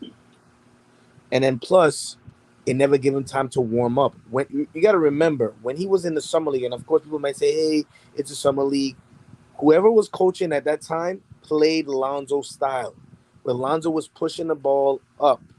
And then even Brandon Ingram was in the mix of it too as well.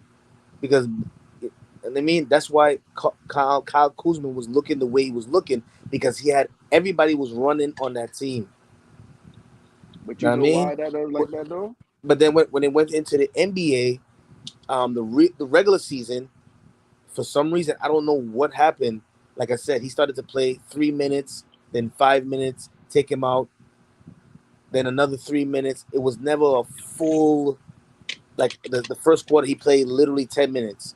And then when he comes in, the backup play maybe the first 3 to 4 minutes and then bring back Lonzo and he plays. And at the end of the game, he had at least 35 minutes to 37 minutes. If he would have played like that, he would have played amazing. But they didn't do that with him. They played him in increments, which was wrong. And his father used to always complain about that. Like, why? I built my boy to play. I agree. I and this agree is with the that. and this was the problem because a lot of people really couldn't get the configuration right because the head coach was Luke Walton and the summer league head coach was Judge Buechler, right? And both of those are Arizona Wildcats alumni. And so by them being close the way they are, as far as being alumni, because Luke Walton basically had the whole Arizona alumni on his coaching staff. I mean, let's just keep it 100. You would thought the communication would be like, this dude is like this. You feel me? And you would think that Luke Walton would have reached back to the summer league coach, his alumni brother from his alma mater. What you think about Lonzo? What you think? What you think? And somehow, whatever Judd was telling Luke about Zoe, it didn't resonate, and Luke didn't, allow that to allow that type of advice or consultation to be a positive input in his judgment going forward for the young star coming up in the Lakers ranks. And that's what was puzzling to a lot of LA fans that's in LA. You follow what I'm saying? That's close to the situation. Like, damn, this is your people. And your people played him a certain way. Him and Kuzma excelled, but yet you allow Kuzma to remain to play that way, but you don't allow Lonzo to remain to play his way. What the hell is going on? Yeah, that don't make sense. That's a fact. But see, I don't know what y'all see in Kuzma. I ain't gonna lie, like Kuzma whack as hell to me. I found it weird because they even tried to change Kuzma's play style. Honestly, we Say saw that again, how. Rico. Say that again. I found it weird because we saw how they was both most efficient, and they tried to change both of them. To keep it honest, they tried to turn both of them into 3-and-Ds. And that's why Kuzma ended up getting traded because he's not that type of player. He Right, he needed that up and down and that reaction. Kuzma was a reactionary player instead of a thinking player. You know what I'm saying? Yeah. And some players need to dribble the basketball to be effective, man. There's nothing wrong with that. No, not everybody's just cat. Not everybody's Kyle Korver. Just run Right. around and run screens all day and shoot a three. If you don't got that, then attack the rim. Not Right. That's why everybody's I'm like telling that. you. Some That's people what I need to was saying dribble the ball. earlier. That's exactly what I'm saying I earlier mean, about like Lonzo Kuzma had a ball ball minutes. with Lonzo. I mean, we got to keep it a buck, man. Yo, that's what I'm Kuzma had a saying. ball with Lonzo, man. Lonzo Yeah. had look for him. Then the second LeBron got there, it was like him and Brandon Ingram are fighting for touches, and then Lonzo's the Yep. most you know, the most like And plus, Kuzma's buddy with him. Brandon Ingram wasn't as buddy with him. So Kuzma seemed like he was getting the benefit of the doubt. You know what I'm saying? If no. we're on a fast break, if Brandon Ingram's on the left wing and Kuz on the right wing, most likely Kuz is going to get that ball. I ain't gonna hold you, yo. Like, I don't know That if it's whole relationship shot straight to hell the second he punched CP3. yo. The I ain't gonna second hold that happened, I already knew Brandon Ingram was gonna get traded. I knew he was getting Yeah, traded too. Me too. I, Yeah. I did. I ain't gonna hold you. Like, this conversation is way better than from yesterday. I don't know if it's because different energies on here today. You know what I mean? But the vibe is definitely. Okay, this is it, Rave.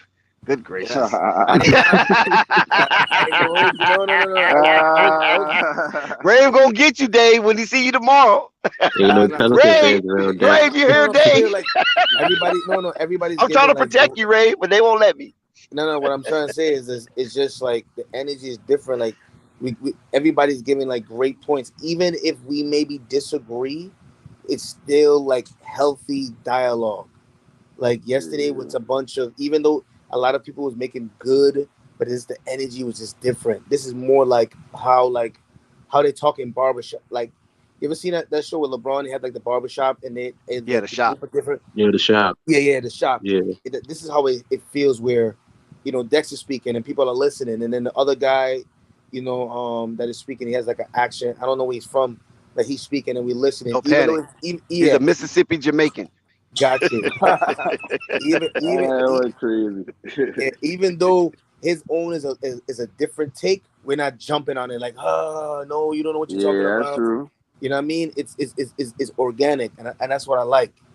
You know what I mean? But see, that's the dynamic of Flight Sports TV. You can get this part, you can get that part, you can get you just never know.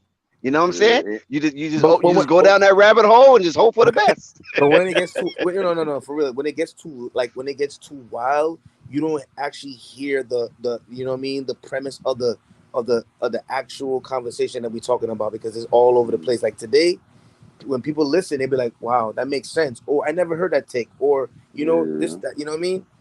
Instead of somebody getting these feelings about Lonzo Ball being brought up in a negative light or something. Like I said, even though what's his name, Jamaican, no, I'm just joking, but no panic. Even no, I though get that shit a lot. That shit ain't new. I get that a lot. Yeah, but like, I thought you was Bahamian actually, but That's a first. even his take, even though it was different from me and Dex, we didn't jump on him. Right. I feel like if he would have said that yesterday, everybody would have been like, you know what I mean? So it's just the people, you know what I mean? There'd have been an argument about, no, Lonzo in high school been way better. You must be don't watch him. And Yeah. We allowed just him moving to the actually conversation with different Shout things. out to Talent Ted TV. Yeah. I ain't trying to throw shots at what's his name, you know what I mean? Because I know he's younger, so he's used to it. Don't worry about it. He's used to it. It wasn't a shot. It was just constructive criticism, basically. I was gonna point him out. Is every time he comes on, the energy change. I see how everything's you know what I mean? And I know sometimes, like Flight let things to like free range, but you still want a little bit of order, you know what I mean? Because you want to hear your points, because you made a lot of yesterday, you was making a lot of great points, but people couldn't hear because then it started to get loud. You know what I mean? Dex was making great points, but people couldn't hear it. Because when it be loud like that and so congested, it's like certain things like people say, now you arguing against somebody else who say something that you probably thought this person said. Now it's like you don't know what you really arguing about once you really get into the thick of it. It's like, well, what the argument is. But today is more so like you trying to say like just it seemed more calmer, it seemed like everybody getting a little voice in, a great we dialogue. Staying on topic. Yeah, and then you staying on topic, and then because you was giving great analogies about the workplace, you know what I mean? But people couldn't hear it because it was about a bunch of back arguing and not even arguing, but quarreling, because even though me and you may have differences, that's an argument. That's not a bad thing. It's when it becomes quarreling, when it becomes yelling. That's part of the conversation. Yeah. You're stupid, and the people on here are stupid. Then it changes the energy of the conversation. Now nobody don't want to really listen, and everybody want to speak. You know what I mean? But today's different. That's all what I'm saying. Different stroke for different folks. Got you. Sometimes you just don't know what you get on Flight Sports TV because we are open panel. Got you. And most people knows it, especially those who been around a long time. And it just sometimes people thrive in chaos. You know what I'm saying? and that's when they're at their best. Now, you know what I mean? That's when they're at their doing? best. I ain't gonna hold you. You know what you're doing, which I like. You're loyal to your other comrade. You know what I mean? You're being politically Ray, that's correct. my boy, man. I mean, That's he's like a son. He's almost like a son, kind of. Yeah, that's what I'm saying. You that's I respect the loyalty. You know what I mean? But you know the truth. You know what I mean? I just want to make sure that I came up here and defended Rave a little bit, man. That's the beauty of Rave, man. That's Flight Sports TV, man. You get a little bit of this today, you get a little bit of that tomorrow. You're not gonna get the same thing every day, and that's the beauty of it, man. Right. You gotta let Rave be Rave, man. Because if it ain't Rave, it's Uncle Vern. If it ain't Uncle Vern, it's Coffee. You know what I'm saying? It's gonna be somebody. It's gonna be somebody. It's gonna be some chaotic. It's gonna be some chaos. Trust me, every day is not calm on Flight Sports TV, man. But literally, that's the beauty of it, man. That truly is the beauty of it, man. Got you. Fair enough. That's why.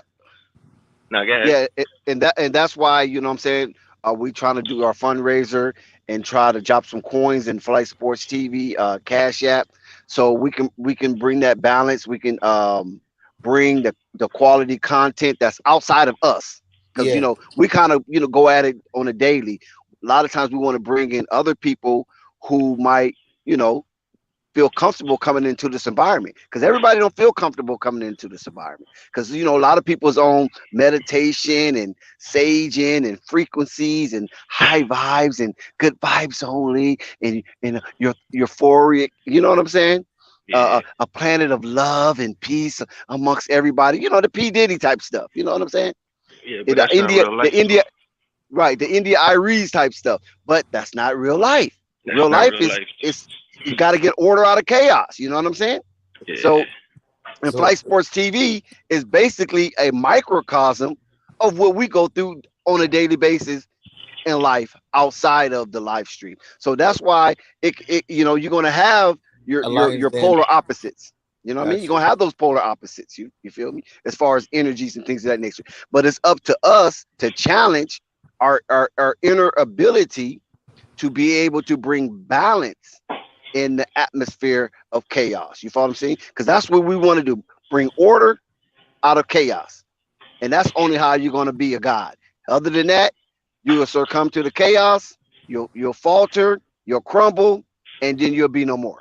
No. But I want to say this: is I'm not when I was saying what I was saying, it was not directed at one individual, because it's a couple of. It was a guy that with the shades. He's a big Lonzo fan. Sometimes you know what I mean. He bring that negative too. Like, it's not just him. It's that, you know what I mean.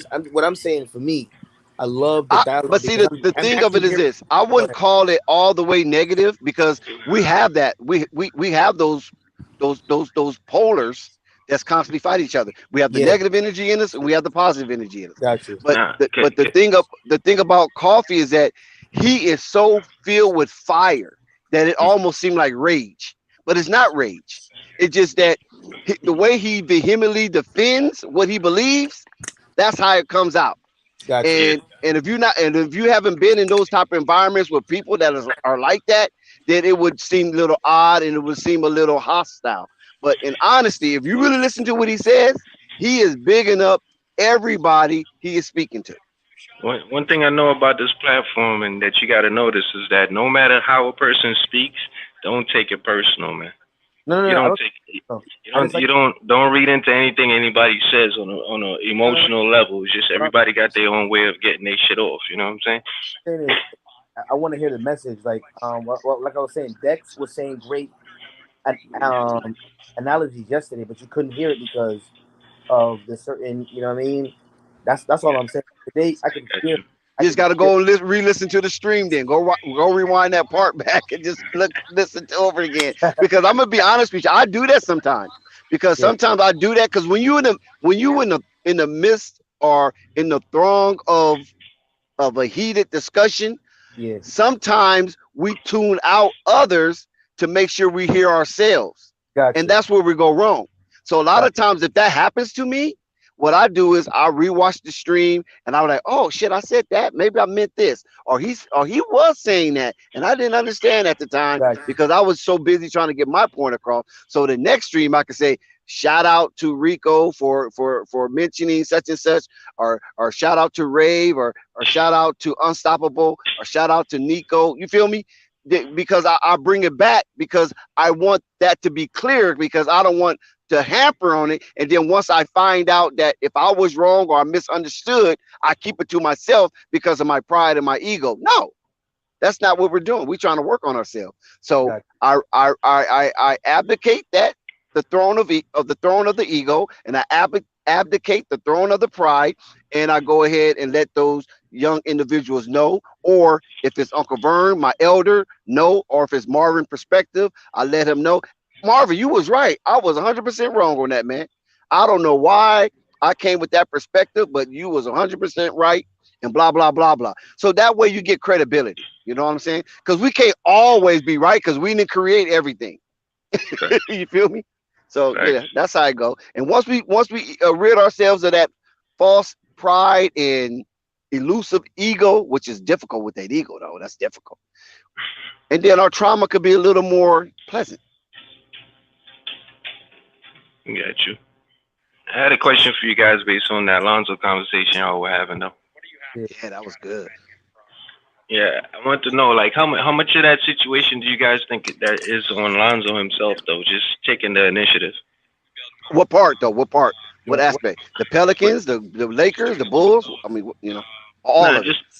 Well, all of it to a certain degree, but he's on the Bulls now. So let's speak about the now. I'm just talking about in terms of, just taking the initiative and put it like this. Melo took the ball. You know what I'm saying? Melo did what he had to do to make sure that he took control of that team. Do you feel that Lonzo need to do the same thing? It was a little difference with LaMelo. I'm gonna start this off, and then if y'all disagree, y'all can go ahead and chime in. But LaMelo Ball's a little different because he went to a team that wasn't really, looking to win no championship or had any type of pride of winning. You follow what I'm saying? I don't even think they ever been past the second round of the playoff in the history of the organization. You feel me? So that was a whole different dynamic. With James Borrego, I remember K&T always says this. James Borrego was a bridge coach. So that was a little more different for us. LaMelo Ball coming in and matriculating into that system. And once he matriculated into that system, now get acclimated into becoming a role player, then a starter. You feel me? Where Lonzo, he was thrust in a system that really was operated by Luke Walton, really didn't feel what Lonzo was bringing to the forefront. Because Luke Walton is not that type of player that want to run up and down the court. Even as a player, he wasn't that player. He didn't play that in college, playing under Luke Olson, and he didn't play that way when he got to the pros, playing under Phil Jackson. So his mindset was a whole different approach, being the face of the franchise. Because before Lonzo was there, Luke Walton was the face of the franchise. Outside of Magic Johnson, I'm saying. You know what I'm saying? Luke Walton was the face. He was a superstar in LA. The young rock star. Dad is a phenomenal legend. A Southern California native. He had everything going for him. Tall, handsome white guy. Just coming off of winning like 30 something games in a row. Somebody got some stuff going on in the background. Yeah, that's me. I apologize, bro. Yes, sir. Coming off winning like 30 something games in a row. So Luke Walton was a Lakers rock star because Randall didn't have the power to overcome Luke Walton. D'Lo didn't have the power to overcome Luke Walton. Brandon Ingram didn't have the power to overcome Luke Walton. It was only one player that was coming in the 2017 draft to the Los Angeles Lakers had the power to overthrow Luke Walton's celebrity. Because remember, Luke Walton's a celebrity. He's a championship assistant coach. He coached the Lakers G League, D League team, not G League, D League team. Okay, he played with under Luke. I mean, he played under Phil Jackson with Kobe and Shaq. Won championships. No, I don't think he played with Shaq. He played with Kobe. Won championships, and now he's the shiny object for the Lakers. And he's a Phil Jackson understudy. So everything was going basically Luke one way until somebody come in like Lonzo Ball, kind of threaten or shake his throne. He's feeling that Lonzo present is shaking his throne. A lot of people say, well, why he have to worry about some kid? Lonzo wasn't just no any kid. Lonzo was a phenom in high school. He was a phenom in college, and the fanfare for Lonzo was just mad crazy in summer league. So when he's coming to the Lakers, it was like, this is it. And unfortunately, it didn't work that way. And so he was basically, Lonzo was swimming upstream. LaMelo, on his situation, only thing LaMelo had to show and prove is that he was mature. Because the stigma on LaMelo is that, oh, he's young, he don't take it seriously, he's immature. We don't know if he's gonna think that he's gonna be an elitist and think that he's gonna be babysitting and everything's gonna be handed to him, and he feel he doesn't have to earn it. See, that wasn't Lonzo take, because Lonzo came through the proper portals into the NBA, high school, college, one and done, into the pros. LaMelo didn't come that route. LaMelo came more of a unorthodox route. Yeah, but you kind of making my point a little bit though, because based on everything that you just said, what I'm saying is, should Alonzo assert himself a little bit more in terms of his gameplay, like his on-court gameplay, the way LaMelo assert? Go ahead. Right. Let me give you the psyche. Because I was going to get down to it. I was just trying to, eat up some time because we got a stream going on. Let me give you the psyche. When you psychoanalyze Lonzo, neither one of us know exactly what's going on in his head. The only person that really kind of know what's going on in his head is his dad and his mom, right? Because they groomed him since he come out of the womb. Not even LiAngelo, not even LaMelo, because he was already here before them. So his dad and his mom nurtured this young man, basically knows kind of what's going on in his mind. But even to some point, LeVar would tell you, I don't know what the hell Lonzo be thinking about sometimes. I don't know what direction he's going to go. You follow what I'm saying? So even there's some quirkiness or some idiosyncrasies going on right there. So when you analyze Lonzo the way that I have, you notice that Lonzo was given authority through the auspice of LeVar Ball and his mom, because he's the oldest son. So Lonzo was the first project of LeVar's dream. So he had to be shaped and molded a certain way. You follow what I'm saying? He had to be given leadership. He has to be given the throne. He has to be given, he's the big brother. Lonzo, when they all together, Lonzo walked through the door first. Then LiAngelo, then LaMelo. But if we look at the basketball thing, you think LaMelo will walk through the door first because he got all the basketball accolades. But that's not how they grew. So by Lonzo giving this, to some aspect, it's kind of a weakness because a lot of it he didn't earn. So when Lonzo got into conflict or whatever, he had the big baller to lean on. So that's one. He had his mom to lean on. You follow what I'm saying? But now when LiAngelo comes, he gets a little more fortitude, because not only has he have to go up on their mom and dad, he have to go up on their big bro. I'm big bro. You saw in the Ball in the Family where they kind of wrestled a little bit when Lonzo went to go visit him. You know what I'm saying? To have the challenge for the hierarchy of who's tough, who's not. You heard LiAngelo call Lonzo a nerd and things of that nature. You feel me? But what Lonzo say, they have to do, because that's the protocol that LeVar put them in. Now here is LaMelo, the last of the bunch. So you got Lonzo one way, you got LiAngelo one way. Now LaMelo is a combination of all of that wrapped in one, right? Mom, dad, big bro, somebody he admires and respect and have aspiration to overcome because he's the youngest brother. Like I'm the youngest boy in my family, so I know how that dynamic works. He have to pass Leangelo, then he have to get through past Lonzo. Leangelo is more of the brute type of guy. You follow what I'm saying? I don't know if Leangelo is the sharpest tool in the shed, but he's the brute guy. He's the force. He's the strong protector, right? Lonzo is the smart guy, a little quirky, but he's the smart guy. He can figure out geometry and algebra and trigonometry. He's that. That's why Jello call him a nerd because he's a really astute student. You follow what I'm saying? As far as book wise, even though he's athletic. So LaMelo have to overcome the bruteness of Jello, which he got in his mind. That's why LaMelo is hard and it's hard to break him. You follow what I'm saying? And the capriciousness of Lonzo. You follow what I'm saying? So this is why LaMelo is very whimsical and is very sharp. And LaMelo know how to play with his words. You feel me? So LaMelo is a combination of all that psyche and LeVar pushing him harder to overcome Leangelo and overcome Lonzo to be the best. LaMelo, you want to be the best. Somebody got to be better than Jordan. You follow what I'm saying? Why not you? So with Lonzo, if you ever notice when they had Lonzo and LaMelo together on I think it was NBA TV when they was going to play each other in LaMelo's rookie season, they asked Lonzo to name his top five. Lonzo named his top five.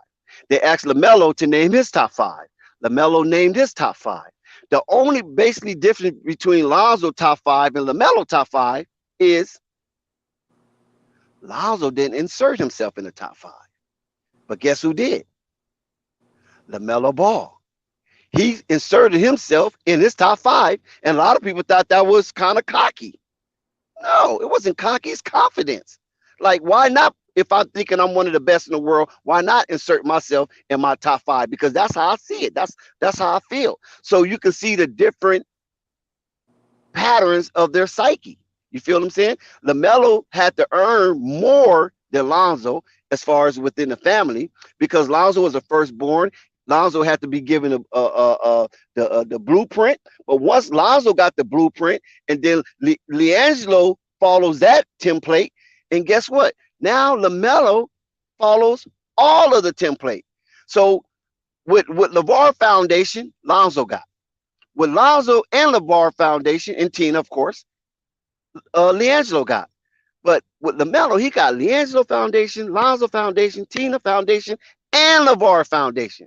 So he got a triple dose of the spirit. Well, Lonzo got a single dose of the spirit, and Leangelo got a double dose of the spirit. So you can see how Leangelo worked through his trials and tribulation as becoming an NBA player with the situation with Summer League and the G League and Lithuania and in the JBA and things of that nature. You see how he overcome toughness, but he don't even speak. He barely even talk. You understand what I'm saying?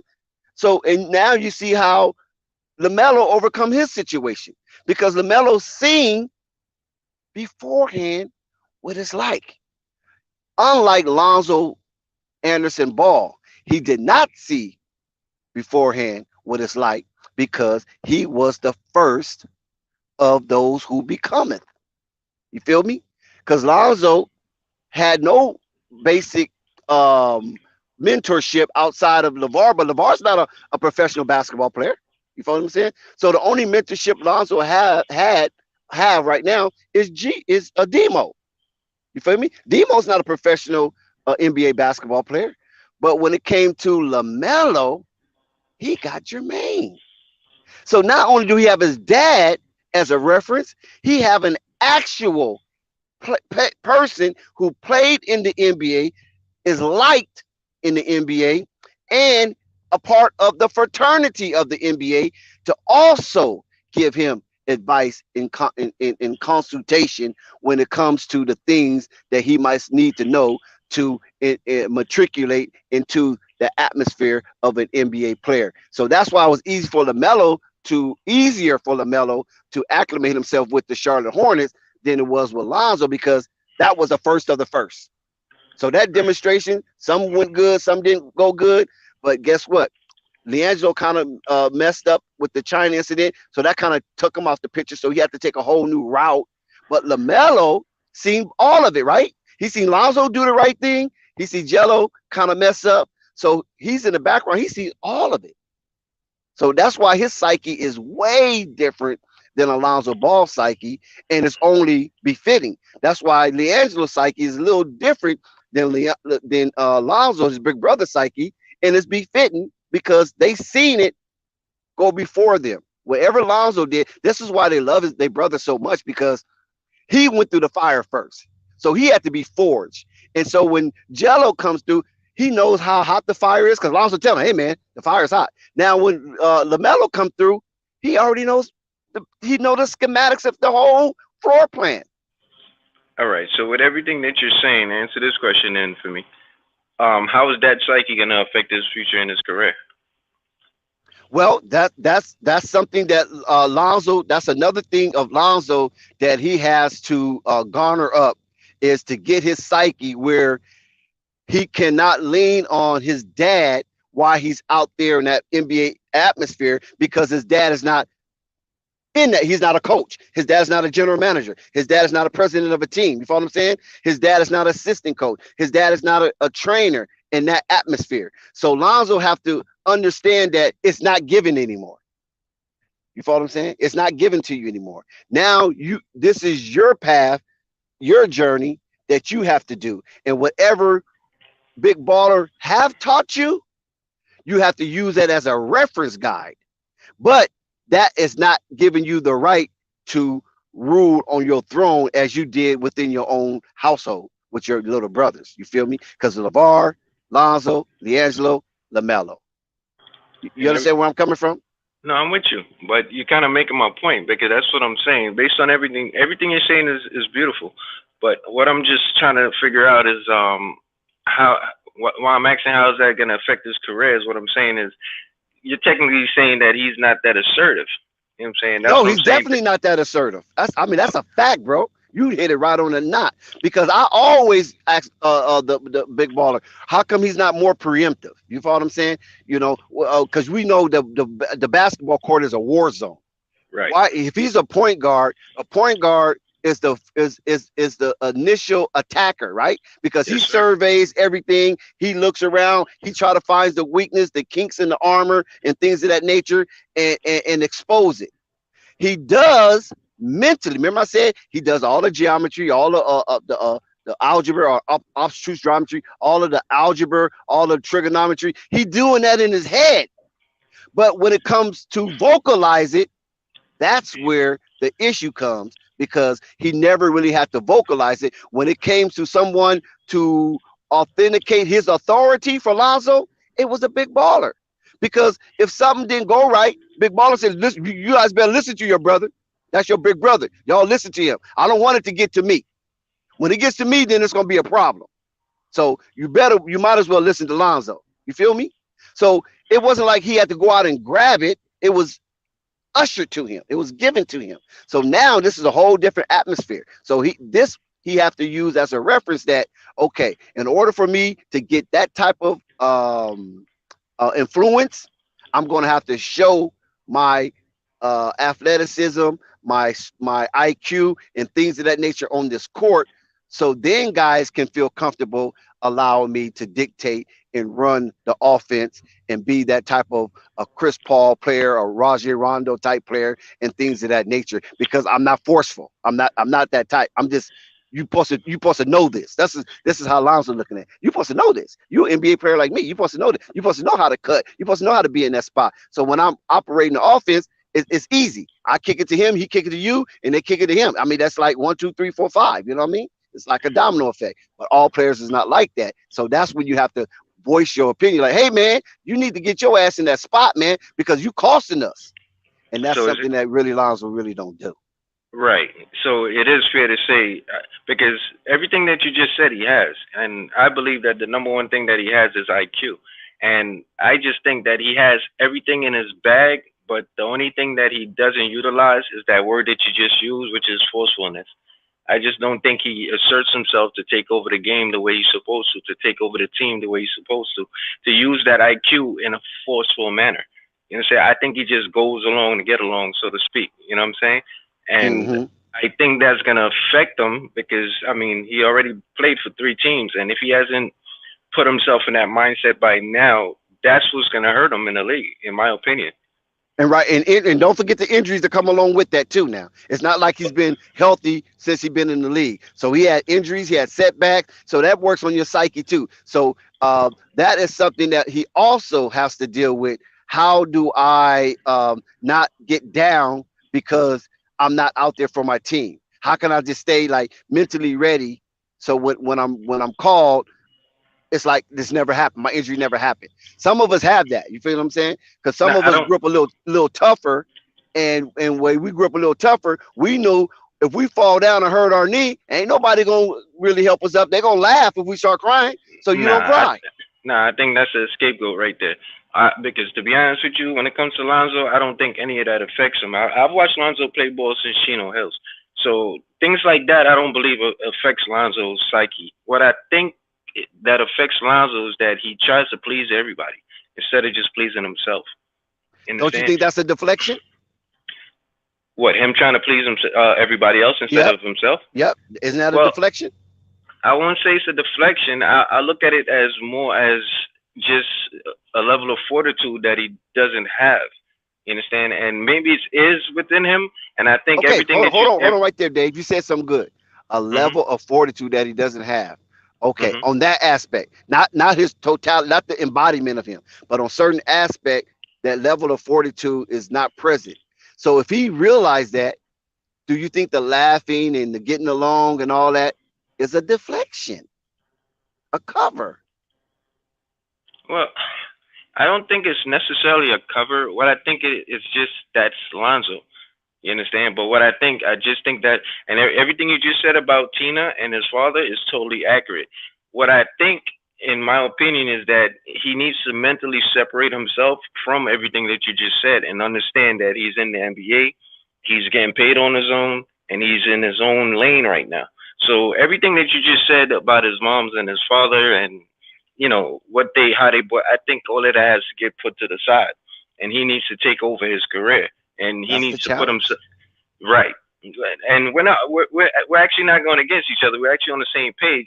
I just, in my opinion, excuse me, I just think it's about time that he rises to that level. You understand? Forget the injuries. Injuries is going to happen. You understand? Because sometimes because sometimes people are so smart and listen, I don't know the word for it. Maybe the chat can help me. Because I'm not a psychologist and I'm not even trying to act like one. Okay, I'm no Carl Jung or T.L. Thorndike. I'm not none of those type of people. You feel me? But or Jean Piaget, all those fantastic people, and any other African scholars that I didn't mention. But what behooves me is this right here. Listen. Lonzo, listen, I enjoy Lonzo. I appreciate it. If I have the opportunity to talk to him, this is one of the things I will ask him. Lonzo, why do you not speak up? Don't wait till you at your tipping point to speak up. Like, man, you guys still doing the same shit? Not that. Before it even gets to your tipping point. Why?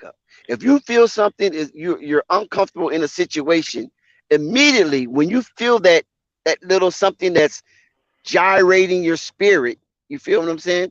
You should speak up and not think you can outsmart that feeling.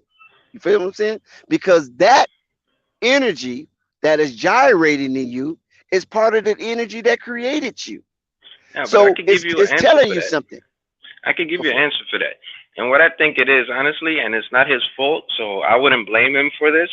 You understand? But what I think is just naturally, Lonzo Ball is a nice guy. You understand? Just naturally, he's just a nice guy. What I just think is that he needs to take that nice guy, put it to the side, not in real life, but when it comes to that ball court, I think he needs to take that nice guy and put it to the side. You Exactly. understand? I believe that too. Yeah, you got to be mean out there because it's a war zone. And like I said, by him caring for his brothers, you follow what I'm saying?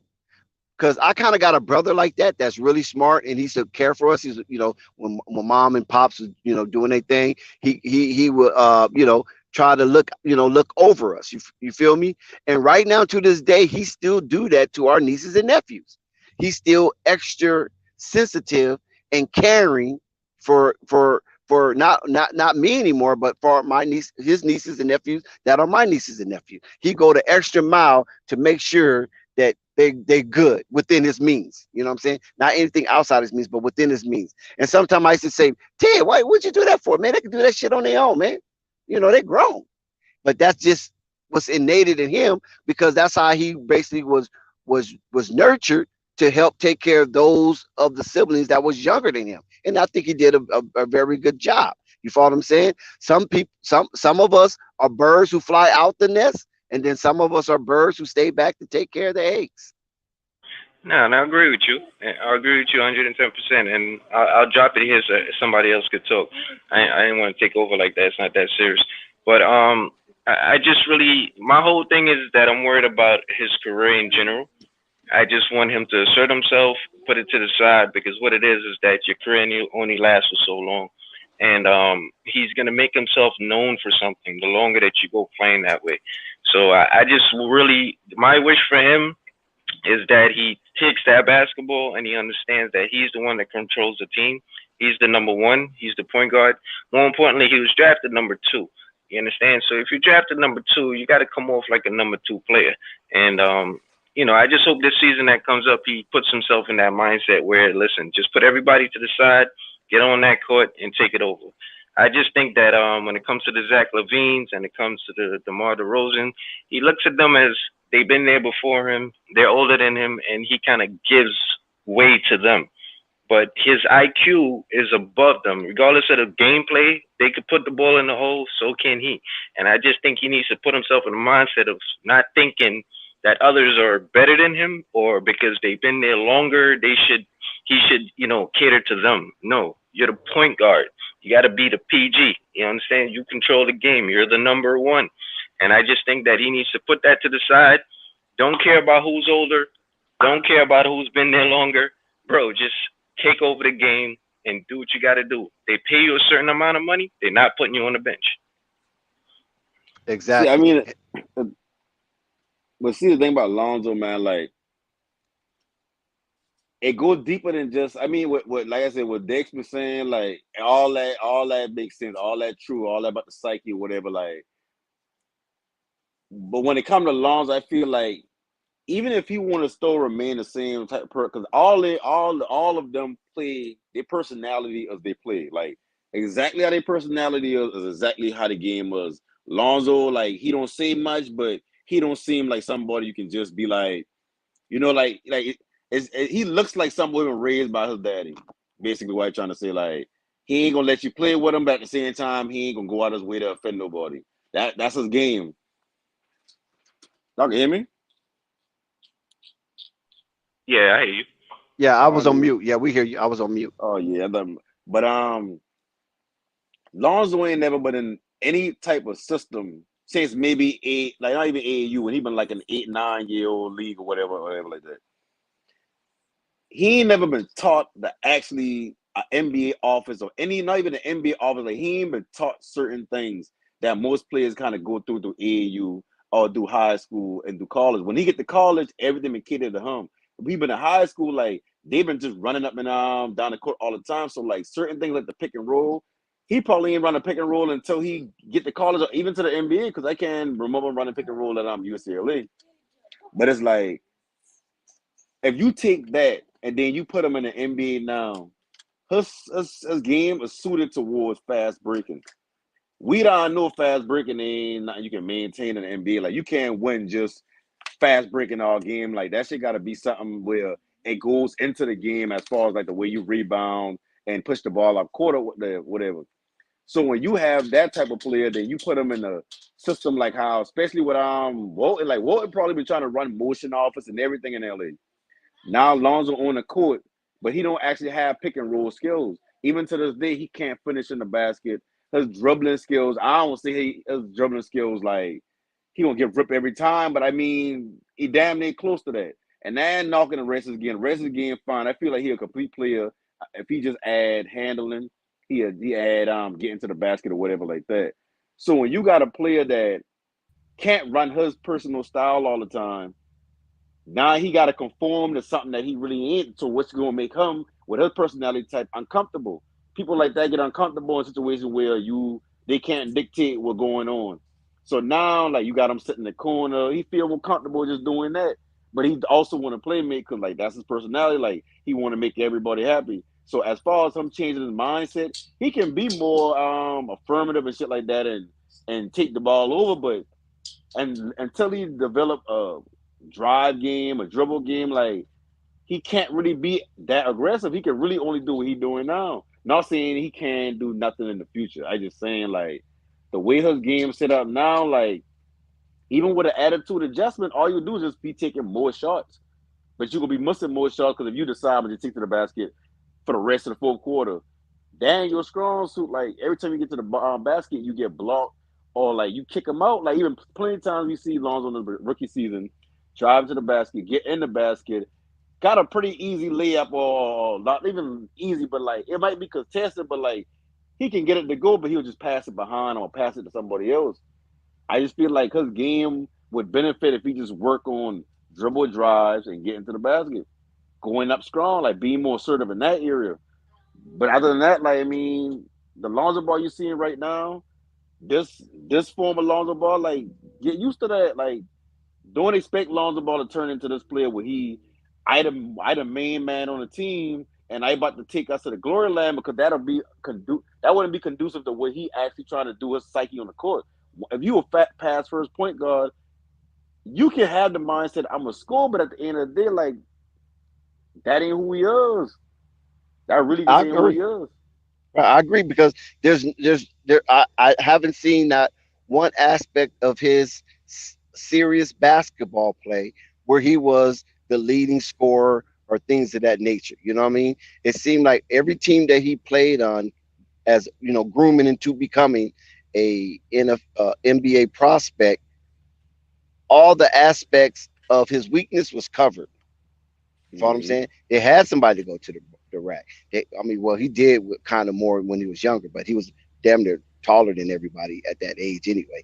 But had somebody going to the rack, had somebody that shoot the outside shot. You feel me? Had somebody he can dump the ball to in the low post and things of that nature. But but what I'm saying is that I'm not saying he's comfortable and that's what he wants to do, just go into the corner and things of that nature.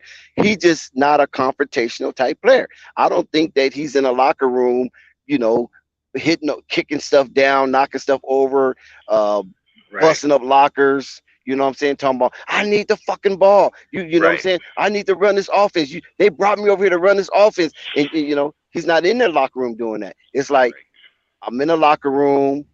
I'm learning at the same time, and sometimes maybe my learning is making me surrender my game because I'm looking at everything how it's going, how it's being laid out. I'm listening to what the coach telling me to do and things of that nature, and I'm trying to be the best at what the coach want me to do. And if you look at his career outside of his injuries, because that's another situation, right? That we don't know if that's been plaguing him for the longest. The reason why he don't go to the rack and do the things that he did in the summer league in the early part of his Laker career. You follow what I'm saying? Because, like I say, his shot wasn't the most beautifulest thing. So a lot of time he was going to the rack and doing some pick and rolls with what's the boy name Lopez and Randall and things of that nature. So I don't know. So if I do say something, it's just only speculative. You know what I'm saying? So it was not nothing concrete. But when you kind of put two and two together, you look at it like, he did slow down at this certain point. And you know, and when it was time for him to be more of a jump shooter, that shot wasn't falling at the percentage that it should fall for a point guard until he went over to the Pelicans, you know. And then once he went over to the Pelicans, then the shot was like, okay, you gotta you could stay in this league. You follow what I'm saying? I think that could have been a make it or break it thing for Lonzo, and it worked out to his benefit because look where he at now. So, but going back to him being a Bull, I just think that first year being a Bull, he's coming over to help Zach, because that's what it was. He wasn't coming over to take over no team. He was coming over to help Zach. And what Zach wanted was a free flowing offense so he can get easy buckets, don't have to work so hard. He can last longer in games. Because as we've seen this year, thank God for DeMar DeRozan for a large portion of his contribution for the Bulls this season. That kind of got tired in some of those games, man. Yeah. His attrition was low. He couldn't kick it in like DeMar DeRozan to be the king of the fourth quarter. A lot of times Zach seemed to be a little weak, settled for more jump shots. He wasn't aggressive going to the rack and things of that nature. So with the DeMar DeRozan dynamic, it was supposed to allow Zach to be more fresh. With the Lonzo dynamic, it's supposed to allow for Zach to have more easy buckets and transition and things of that nature. And this is why Magic Johnson went on a media campaign for Lonzo Ball before he became a Bull and was touting how high his level of IQ was and what teams needed to have a point guard that's going to give your players easy buckets. And basically, he was talking about Julius Randle, who was very difficult getting buckets, and Zach LaVine, who was working so hard and exerting so much energy just to get 2 to 3 points a possession. You know what I'm saying? Like, good gracious, Zach. Yeah, So, like Lonzo. I feel like Lonzo get Randall that first contract before he going over to the Pelicans. When he going over to the Pelicans or whatnot. Yes, and I say that because Randall could have put the ball in the basket, but he really only could have do it at a 14-point clip. Like him and Brandon Ingram knock on their development, but that they even make him huge strides. They're making like 1 or 2 point per season extra. You bring Lonzo in, Lonzo unlock those little gimme baskets, the fast break baskets. So now you going from 14 to 20 points a game or 18 points a game, and you looking good. You getting that contract. Like if you look at him in New York now, the only difference between this year and last year with Randall is his 3-point percentage going down. So that's why the points come down and the ability to and the ability to play make going down. But he just stole the same player. Yeah, but Randall, in my opinion, I don't really give Randall too much credit. But I want to stick to the Bulls situation because something that you said is that they brought Lonzo over in order to make the offense a little bit more free flowing. But let's keep it 100. In order for him to do that, he has to have the ball. And the problem that I've seen with the Bulls this year is that Lonzo didn't have the ball in his hand the percentage of the time that he needed to have it. You understand? Like there's times when the other team would score and Zach is bringing the ball up or DeMar is bringing the ball up, and that's the problem right there. Because the minute Lonzo doesn't hit that ball in his hands first to bring that ball up, you automatically take him out the offense right there. That's just how I see it. You no, understand? you're right. But see, but this what happened though. On the tail of the tape, when we revisit the history, right? When you go back to the preseason, and that preseason, the Bulls was blowing the doors off people, and there was a free flowing offense, right? And we get into the first 4 games of the regular season. The Bulls was doing the same thing, even though the team seemed to be pretty, subpar. I'm talking about the opponents seemed to be pretty subpar. They was doing to those subpar teams, the Detroits, the Pelicans of the world, and the Cleveland Cavaliers at that time, before the Cleveland Cavaliers found their stride. They was beating them like they were supposed to beat them until they ran into the Knicks. Once they ran into the Knicks was pushing them around, shoving them, you know what I mean, playing bully ball with them. Then that type of offense seemed to hit a brick wall. And DeMar DeRozan seemed to be like the only spark with the ISOing in that game to keep that game relevant, because they almost came back on the Knicks to win that game, but they fell short. So they was like, we don't know if this high octane offense could be sustaining. It seemed like we have to try, to do something different as well. And then at that same time, DeMar DeRozan celebrity start to rise because his play was becoming phenomenal. especially at the age that DeMar DeRozan was coming from the San Antonio Spurs. It seemed like he revitalized his whole career. It's his jump shot, his play, his energy it was resuscitated somehow, some way. Somebody, No. Pause. He wasn't resuscitated. And I said this before, and everybody keeps harping on this like DeMar came out of nowhere thing. Get out of here with that one. DeMar played for Popovich. Popovich runs a tight system. The reason why DeMar was in that position is because at the end of the day, exactly what Billy Donovan should have been doing is what Popovich was doing, keeping him under check, keeping him in check. What happened is he got to the Bulls and he could freelance. He could do whatever he wanted. And because the ball is going in the bucket, you understand, they let him go. But that's the problem that I feel that they had. If you're gonna have a system, win or lose, all right, it's the beginning of the season. Just because you run into the Knicks and you bump your head, that doesn't mean that you get off your system. You understand? You need the whole entire season in order to see if your system works. So just because DeMar starts making a bunch of buckets, that don't mean you put Lonzo in the corner. And that's what I feel it was the problem. So DeMar was always DeMar. Even while he was with the Spurs, he was still DeMar. What happened is that he got to the Bulls, and now he's finally free again because Popovich ain't having it. You understand? So once he got on the Billy Donovan is going to let certain things go. And what happened is DeMar just took that and he ran with it. But the problem is somebody needs to reel him back in. Was what Billy Donovan needed to do. Reel him back in and let him know, listen, bro, you're in the system. Play within the system. But instead, Billy Donovan let him go. And that's what DeMar happened. became the system. See, in Chicago, DeMar became the system.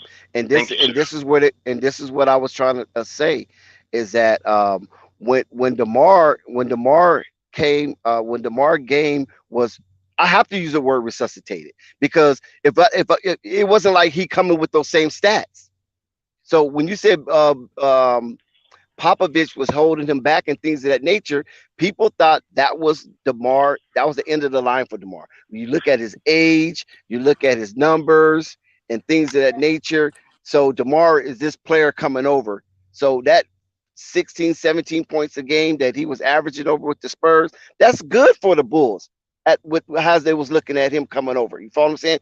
Being a rock solid veteran. He have long playoff runs, longer than Vooch, right? The only person that had a longer playoff run than DeMar was Alex Caruso. But Alex Caruso is not that type of veteran that will have the Lonzo Balls of the world, the Vucevic of the world, and the Zach LaVines of the world cave into to his will. You feel me? So you can't use Alex Caruso for that. You only could use Alex Caruso for a few words here or there to encourage the players, because he was I think the only champion before Tristan Thompson came over there. So yeah. So the thing of it is, bro, you is 100% right, but you have to use the word resuscitate. You can't take that out because he was buried in San Antonio, if that's how you want to look at it. No, and you're 100% right. And not only that, on top of that, you understand, just remember, he got pushed out of the Raptors for Kawhi Leonard, and guess what happened? The Raptors won the championship. So all of that is what you're seeing out of DeMar this year. Like all that emotion and all that buildup and all that psyche, finally getting free. Right. That's what you just, thank you. That's what you just seen. But because you didn't have a strong coach that was able to witness that and say, listen, man, I got to reel you in. We have a system. We brought Zoe over here. We brought you over here. This is what we brought you guys over here to do. And we're not here for you to do what you're doing. And that's the problem. Billy Donovan didn't put a stop to that. And but I think honestly, that even, go ahead. Yeah, but honestly, AK and Ursi addressed that situation.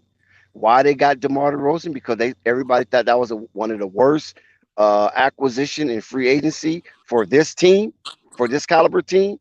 Because DeMar should have been a Laker. He really should have been a Laker. You know what I'm saying? But that didn't happen. So they got DeMar to address and help the scoring. They got Lonzo and Alex to address the defense. They didn't bring Lonzo just to run the offense. They wanted him for his defensive acumen as well. You feel me? That the New Orleans Pelicans just didn't see any value in. Could I be honest with you? Lonzo was clamping everything. Right. When Caruso and Lonzo was on the court together, bro, that backcourt was on lock. It was tight. That's what I'm saying. Right? And But what they I'm saying addressed that. You follow what I'm saying? When they had their in season interview, you know what I'm saying? Like a progress report.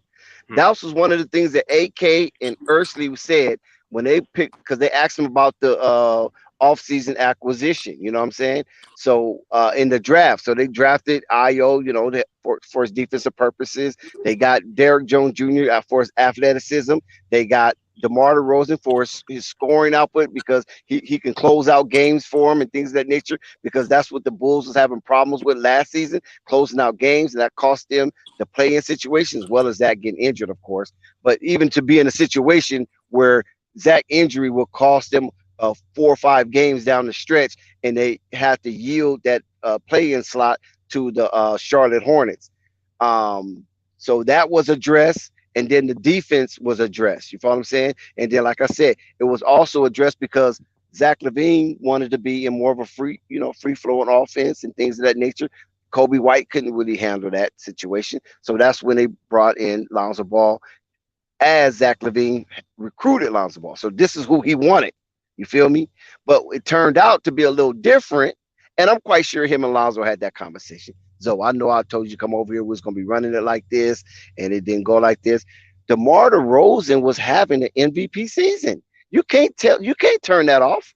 I remember on stream saying that Billy Donovan is in a conundrum. And the reason why is because he promised Lonzo and Zach the offense will run this way. Come to find out, DeMar DeRozan usurped Zach LaVine and became one of the front runners for the MVP, because Zach LaVine was coming off the Olympic trials. So he had to get his legs back, you know what I'm saying? Because they was a little weary. So he had a slow start. Then you had Zach LaVine hurt his thumb.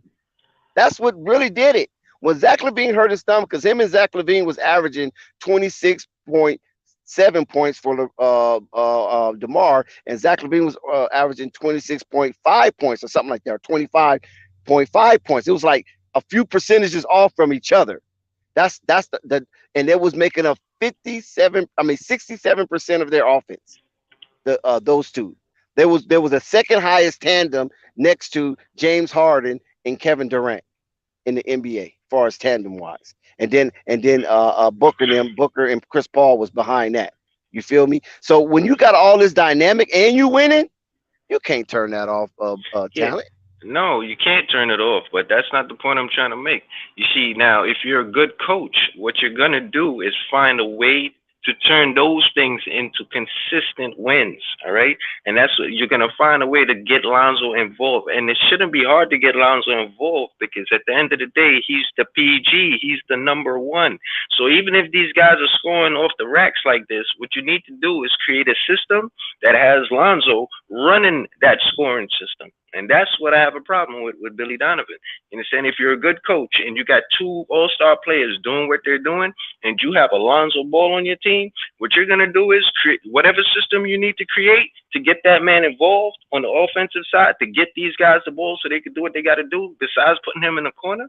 That's what you need to do. That's what a good coach does. He finds a way. He didn't find a way. He just let it go. He just let it go. Exactly. He just let it go. And another thing is that DeMar DeRozan used to clap for the ball. I mean, like, good gracious, the ball's in Lonzo's hand already. Just run the offense, run off your curls, run off some picks, because DeMar DeRozan is a good off-ball player. He doesn't have to have the ball in his hand. He shoots that well. Him and Zach shoots that well, and Zach is very athletic, that they didn't need to have the ball to create their shot. Beautiful. You know what I'm saying? Beautiful. And they didn't do it. They didn't do it because they reverted to bad habits, because Zach was like, okay, I'm going for my contract. I'm not saying they didn't want to win now, but you still got other agendas. Every player out there has an agenda. And sometimes the agenda might not coincide with the team's agenda. And sometimes we have seen that throughout the season with the Chicago Bulls, individual agendas outriding the team agenda. Because you have Zach go sometimes, you got DeMar go sometimes, you got Zach go sometimes, DeMar go sometimes, and then everybody else. But you're making my point because once again, how do you stop ISO ball? The way that you stop your players from running ISO all the time is that you put the ball in your point guard's hand and you allow him to bring the ball up and initiate something And run called motion. the offense. You understand? Lonzo was not initiating the offense. Zach clapped for the ball, DeMar clapped for the ball, they go into ISO mode. That's Right. not an offense. And Right. that's playing park basketball. Right. That's And how we then play in the park. yeah, and then what you design is a motion offense like a Golden State or similar to that nature, or Phoenix Suns, where a player cannot stay in one place more than 3 seconds. Everywhere on the court is a 3 seconds violation on your offense. See, this is what we used to do. This is what we used to run with our youth. You follow what I'm saying? Because sometimes the youth get a little lazy, then they lose focus because things are not moving fast enough. So in order for us to address that ADHD situation, we told our players you cannot stay in one spot more than 3 seconds. I said, if you hear me clap or you hear my brother clap, that means somebody's standing still. You understand what I'm saying? And don't let it be you, because if you do it too many times, we're gonna pull you out the game. That way you won't have nobody stagnate. So I'm sorry, bro, but that's why you won't have anybody stagnating with the ball, delaying, hesitating, and things of that nature. Because you're supposed to be constantly moving, and the goal is to get that ball as close to the basket as possible. You follow what I'm saying? Because we wasn't a good team. I ain't gonna lie. I mean, we made the playoffs, but we wasn't. We know we wasn't winning no championship.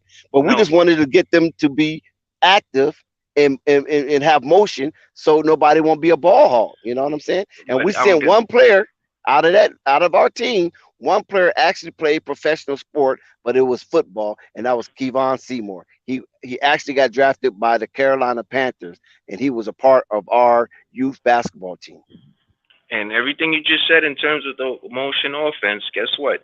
It creates less injuries. I'm not trying to say players still can't get injured, but when you create a motion offense, like you just said, and you can let Lonzo run that, you know what happens? Instead of you just getting tough buckets, like they love to shoot, you get open buckets. And most of the time when you get injured is because you're taking tough shots, because you're running into players, you're bumping your elbow, you're bumping your knees, you're running into 2-3 players. But just like the Golden State Warriors do, when you run a motion offense, most of the time you score, it's an open layup. It's an open jump shot. Nobody's around you. Why? Because so much motion, somebody got left open. Yep. And it creates less injuries. So that's why I blame Billy Donovan, because he didn't do what he needed to do to take effect of what these two all-star players can give you. You understand? And then why I blame Lonzo is because at the end of the day, when DeMar DeRozan clap or anybody else clap, what you do is you keep bouncing the ball with your left hand, and with your right hand you wave his ass off. Boy, Right. move. I seen Kobe White do that, and I laughed. DeMar was clapping for the ball, and Kobe White waved him off. I was like, "Whoa!" That's what Kobe you gotta waved do. him off. Like, nah, man. Hey, thank you, I was brother. like, "Whoa!" That was that Boston game. Matter of fact, it was that Boston Celtics game where DeMar took that last shot, but he missed it. But it was a tight game. That's when the first game that everybody was hurt. I was like, "Wow!" He waved DeMar DeRozan off like that. That's what you're supposed to do, though. That's what you're supposed to do. Because I'm going to give you the ball, and the only thing you're going to do is turn around, do a jab step, dribble up, bounce around, and don't get it twisted. These Pump dudes, fake, pump fake. Exactly. And they hit some tough shots. I give it to them. Yeah, No you doubt, hit some no tough doubt, no shots. doubt. But you know when you're supposed to take those shots? In the fourth quarter when the game is on the line. Right. Not just all through the course of the game. You know what I Thank you, mean? sir. That's it. And then that's how you make your bench players better, because now you might blow a team out. You understand? Now your bench players can come in and get some reps. You understand? Right. And then now you're making them better. And now if somebody does get injured, your bench players could come in and do more for you, because at the end of the day, you're not playing a bunch of close games where the bench players can't get in and get some reps.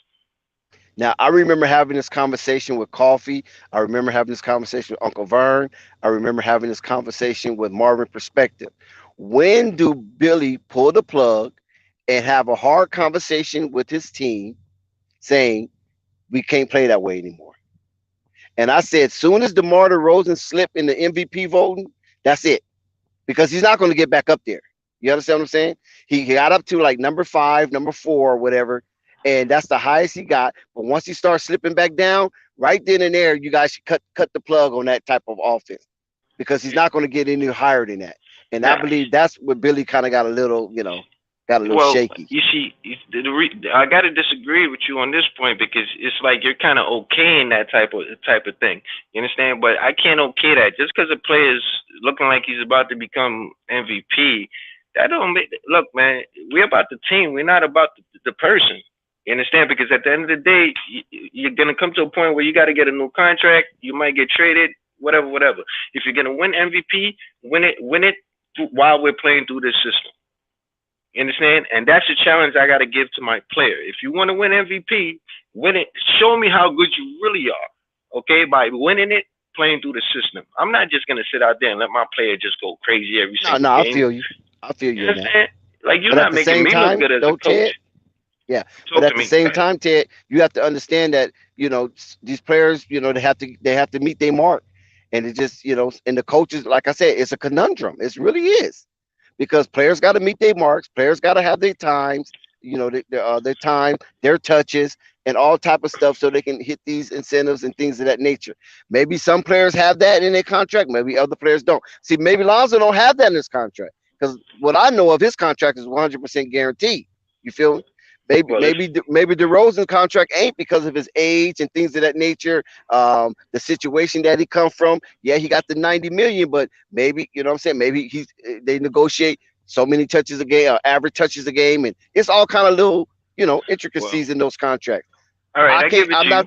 Yeah, you know what I'm saying. It just could be that, but I agree with you 100%.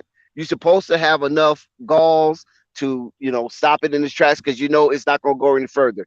But David, trust me, we've been talking about Bulls playing bad basketball but winning, and it was crazy because they was winning. They was number one seed, number two, number three. You know what I mean? And then after All-Star break, of course, they started to slide because of all of the injuries and things of that nature, and the complex of their team, the way it was constructed. They knew they wasn't going anywhere. You follow what I'm saying? But they was winning, actually playing bad basketball. How many? Listen, all you have to do is listen to Bulls NBC. I think that was a show with Kendall Gill and You heard what you just said, man. Well, go ahead, finish, man. But you're funny. but okay, here come Marvin. Oh shit, we don't woke the old man up. Yeah. So I think it was Bulls NBC or whatever, and they said a comment with Kendall Gill and who was that? Will Purdue. Will Purdue, and there's another brother that was on that show. They used to always talk about the bad shot selection of DeMar DeRozan and Zach LaVine, that it would catch up. But at the time, they was hitting them.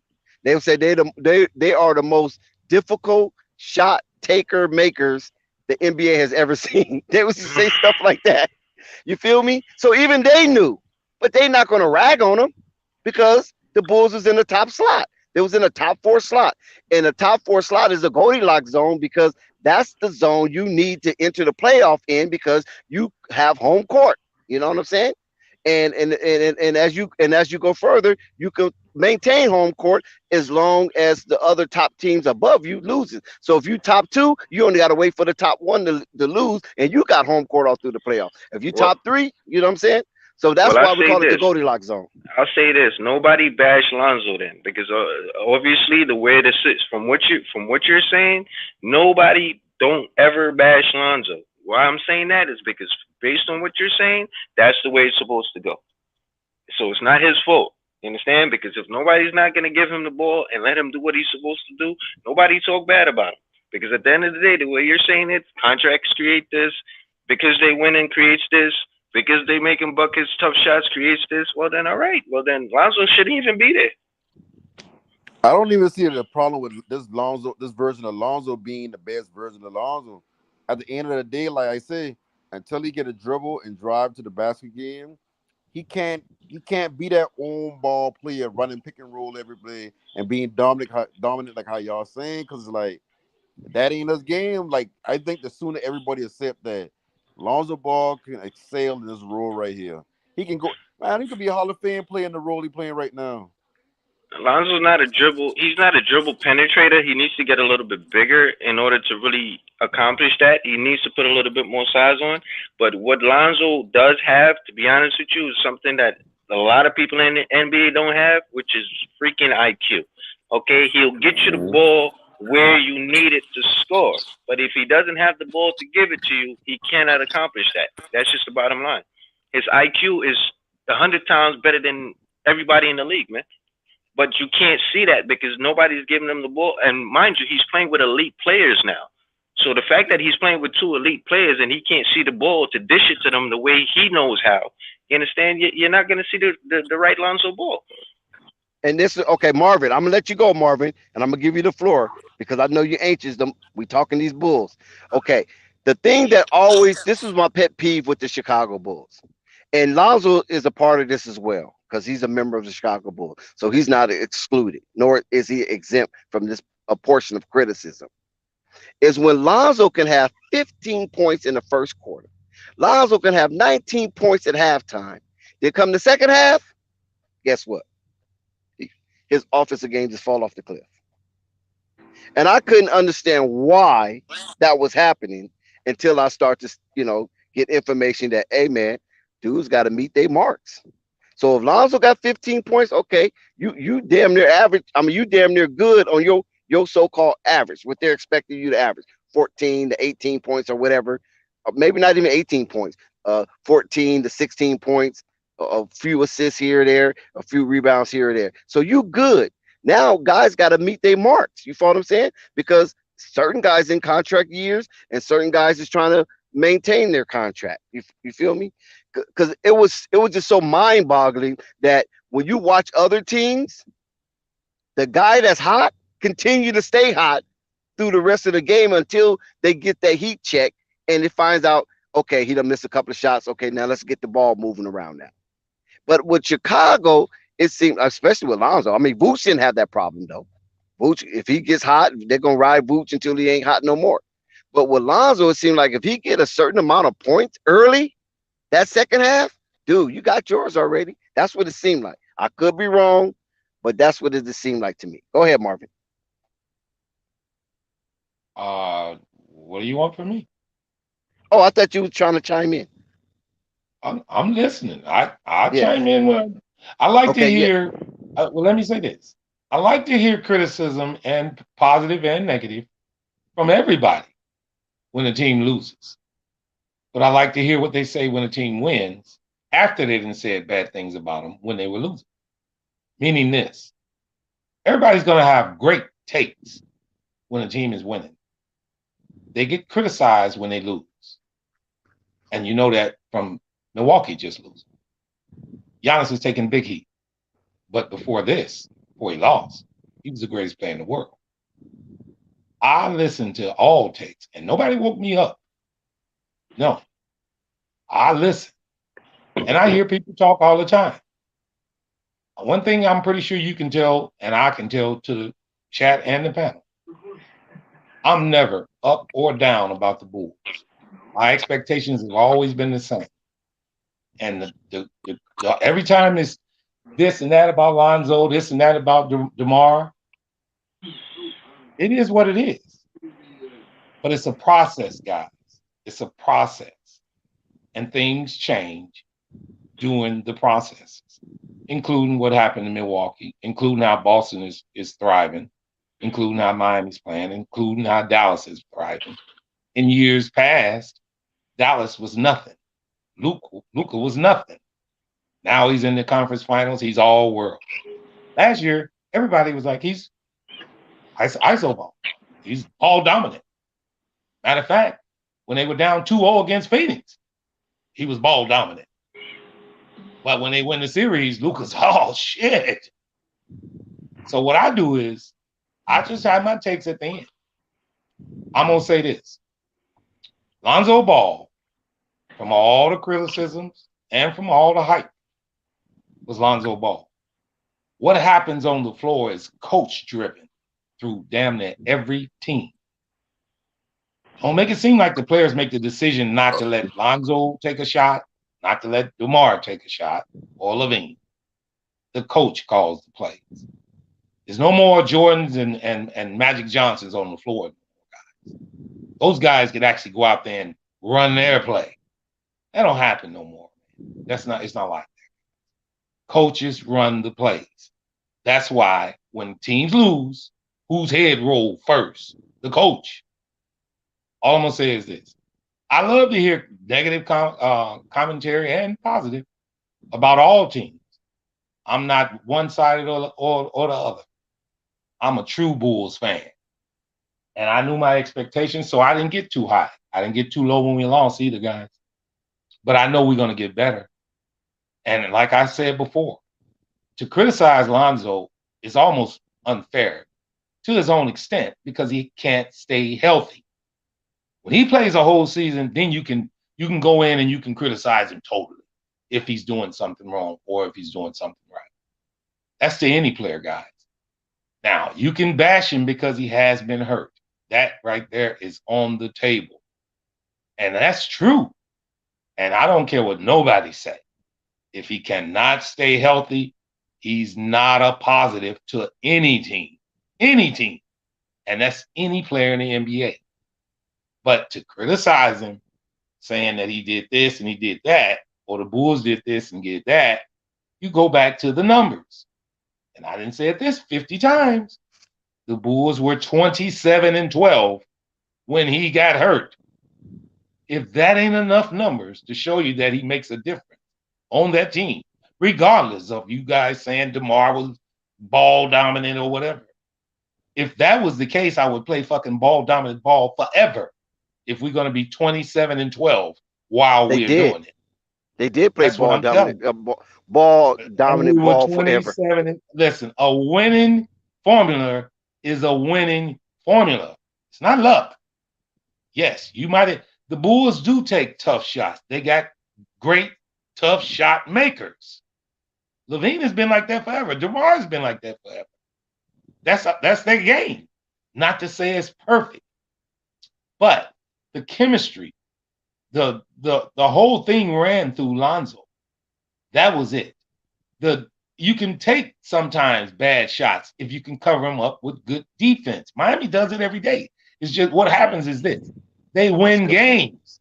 So it's not blown out of proportion. It's not because they win the fucking game. Just like I didn't say it before. When you say somebody's ball dominant and ISO ball, you say it when they miss the shot, not when they hit it. Everybody says it when they miss the shot. When they hit the shot, he's the best fucking player in the world. Which why I cannot understand this statement from a whole lot of people. But you can say it. It's chemistry, coaching. It's a lot of things involved. And as far as everything that we're talking about right now, as well as Miami look tonight, they can look just as bad in game 2. And the criticism will go right to them. That's right. Just like Boston lost tonight. Just like Boston lost tonight. They're going to catch it. They win the next game, Miami's going to catch it. Just like Dallas and Golden State. That's sports, right? Listen, yes.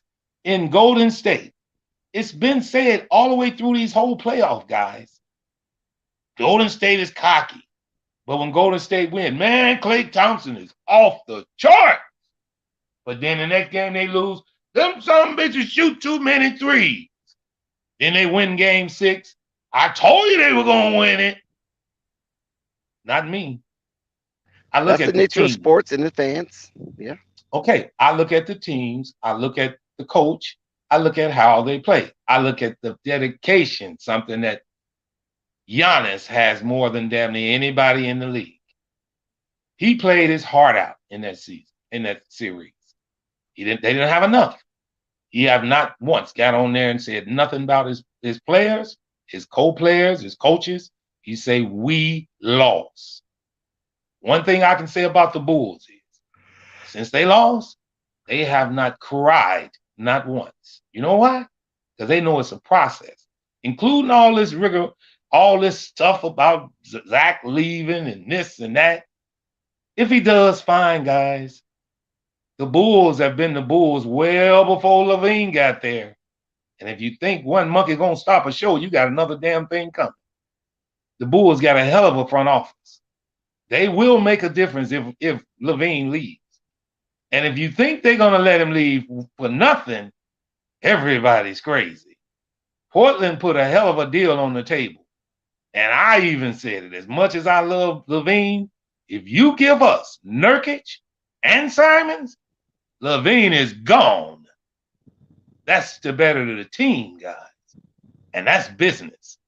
Now, I'm going to say this in closing. Everybody's going to critique players, guys. You know that. They critique Mike in his later years. They just finished doing Giannis. Even though Jason Tatum scored well today, it's going to be some people say he didn't do well enough. Same thing in Jaylen Brown. Same thing in praising Jimmy Butler. He scored 41. He scored 22 tomorrow. The next game, he ain't worth a shit that quick, guys. Marvin. Yes, sir. I need more than Nurkic and Simons. Yeah, thank you. I'm glad you chimed in. Yeah. You know what I'm saying? Like, really? Let me say something. If you need more than that, you ain't getting it. You know why? Simons is 22 years old, averaging 18 points a game, and Nurkic is giving you 11 and 14. If you get that, Zach LaVine, but you the gotta look at Bulls are instantly better. And Put ain't the nothing you context can tell me no around different. Simon's point. Simon's playing on a trash team. He just shooting. I don't listen. Like You can't tell. No, whoa! Don't tell me nothing about no trash team. The NBA has got NBA players every damn where.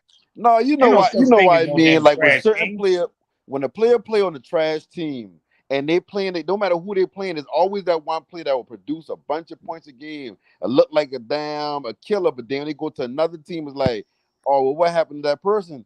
You Tell me produce one more who has points, you done it. get more Tell me one that opportunities. averaged 18 and went to another team and averaged 10. Say that again. Tell me one player that averaged 18 on a bad team, went to another team, and averaged only 10. I mean, I can't come off the top of my head. Schroeder, he ain't never been that. This guy is I'm just saying young. he was The averaging reason like I'm bringing 18 him and up went is to the because he's Lakers. only 22 Yeah, he went years to the old. Lakers and laid an egg. Wait a minute, hold on. The reason I'm bringing Simons up is because he's only 22, which means No, I get he hadn't hit his ceiling. But if I have a Chicago team where I just get to the playoff for the first time in X amount of years, and I do have to give up my elite player, because I mean, you say yourself you're a 50, 40, 90 player. That's what you've been saying. So I got to give an elite player up for, I might get younger as far as getting Nurkic and Simons, but it's like those two players couldn't get Portland even out the lottery, let alone you telling me that I get them two players without like what a score. Right. Let me say How I this. gonna replace The 27 reason in I the do game it, and the Nurkic put the reason same I do position it, as Vujic, so we getting rid of Vujic too? No, they how just Vujic in won't They're this gonna game? they're gonna slide him over. No, come And on. he's Now a you know the four, angle not work. a five. You know the Listen, angle work. the reason Nurkic I and do Vujic it, right next to each other. yes, Vooch is a stretch. This guy's a stretch. No. So where you putting Pat Williams at? He might be coming off the bench. See, and now you taking defensive prowess out. You adding the rim protection. What are you talking about? Who, You adding Nurkic. Nurkic? Wait a minute. You adding Nurkic. Wait a Nurkic is a minute. rim protector. Listen. Wait a minute. Hold up. Listen. The Bulls need bench help, rim protection. You get them both. You send Pat to the bench. That's your bench help. You get rim protection from Nurkic. And you get a replacement from Zach, who averaged almost as much as him, but's younger. Upside, he hadn't even hit his damn ceiling. There is no way you do not make that trade. No way. It's the best trade for the organization. Now, if Zach wants the money, fine. The reason we say that, I appreciate your service, guy, but we are in this to win as an organization. Now, if that deal is not on the table, nothing else is there. Laker deal, none of the other deals. None of them. Listen, that move wouldn't have even been mentioned by the Bulls' top brass if they was not considering it. Here's a question I have to all of you guys. When the last time y'all heard AK and Eversley say anything about anything? They never do. Not unless it's something to their interest. Now, Zach knows this was to their interest. I'm not saying he's afraid. He's supposed to want his money. But for the Bulls organization, that trade is you would be crazy to even think it's not as good. Yes, Zach was very close to being a 50, 40, 90 player. Yes. but you getting two things that we trying to get. I mean, one thing that we trying to get in the offseason, which is a rim protector and defensive rebounder that Vooch doesn't do. And you're replacing Zach with 18 points and 22 years old. You're getting two players. Zach is one. He gets tired. Two players get tired too, but not quick as fucking one. And you addressing, instead of trying to go get Mitchell Robinson and trading Kobe White, you can keep Kobe. You don't have to trade him now. It's the best move the Bulls ever even dreamed of. But I don't believe Portland's going to do it. But you guys to even think that ain't possible, it ain't good, is beyond me. The reason I know it's good is because Simons is only 22. He haven't even touched his ceiling. He might be a Zach LaVine in 2 years. And you got Nurkic, who helps Vooch tremendously. Tremendously. The same thing you said about Pat Williams. He helps Vooch. Nurkic would help even more. He's averaging 14 rebounds. And he's a rim protector. And you put Pat on the bench, there's your bench help. Now you can address other issues because you haven't spent the money. Your 18th pick, you can actually bring it in now. Who they consider this 6'10" young guy coming out of college. You can actually keep him. This right here is quite, I mean, I hate I'm spitting my literature because I didn't want to say much about this. But when I first heard this and seen this, I was blown away about it. I didn't believe Portland would even offer this. But if they want Zach that bad, and not only that, here's the deal, guys. Not on this channel, but on a channel called Chicago Bulls Central. I'm a regular guy. And the day when the Bulls played Portland, I knew Zach had messed his knee up before he had even announced it. I did a call in and I called Hayes and I told him, I said, Hayes, I'm not trying to get anybody worried, but I think Zach messed his knee up because right in that game, he couldn't even get his head over the rim. Zach's chin is usually over the rim. The next day, guys, he came out and said he had knee problems. The next day. And I also stated it's the worst time in the world for him to have this because he's in a max deal year. Listen, when you're in a max deal year and your body's breaking down, who's going to trust you? Who should trust you? Think about it. Now, all the talk Zach talking about exploring, it's only 2 or 3 teams out there that can pay him. He knows that. Now, if somebody want to just go off the rockers and pay him, but you can rest assured back in the GM's mind, most of these organizations, they think about the knee guys. And if I'm going to give him this kind of money, the knee guys. Now, Zach put on a hell of a performance with a knee being hurting him all late in the season. He did. Shows his dedication. Shows how much he wants money too, though, guys. All I'm going to say is this. For my boys, quiet as it's kept, for all we need to do, if they don't want Zach, we keep our team, we add. We need Lonzo to be healthy. He has to be. And I'm going to say this, and I know a lot of people are not going to want to hear it. If Lonzo Ball does not get healthy next year, the Bulls will not keep him. And that's Yusuf Nurkic at 27 years old, averaged 15 points, 0.6 blocks per game. So that kind of threw out the rim protector thing. And you said 0.6. Huh?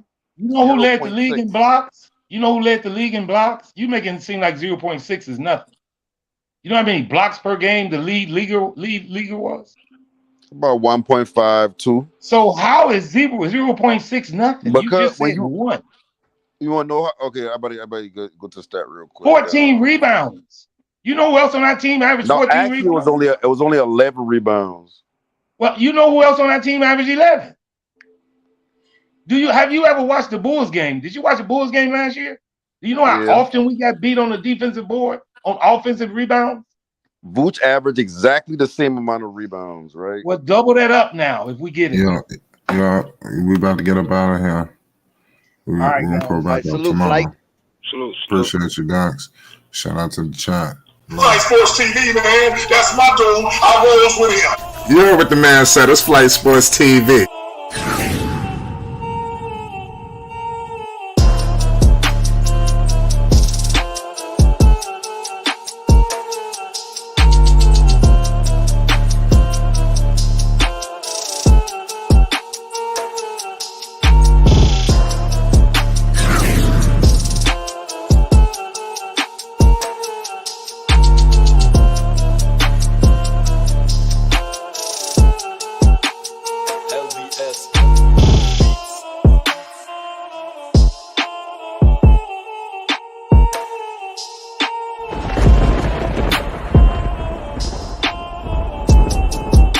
Like I said, Flight Sports TV, that's where it's at.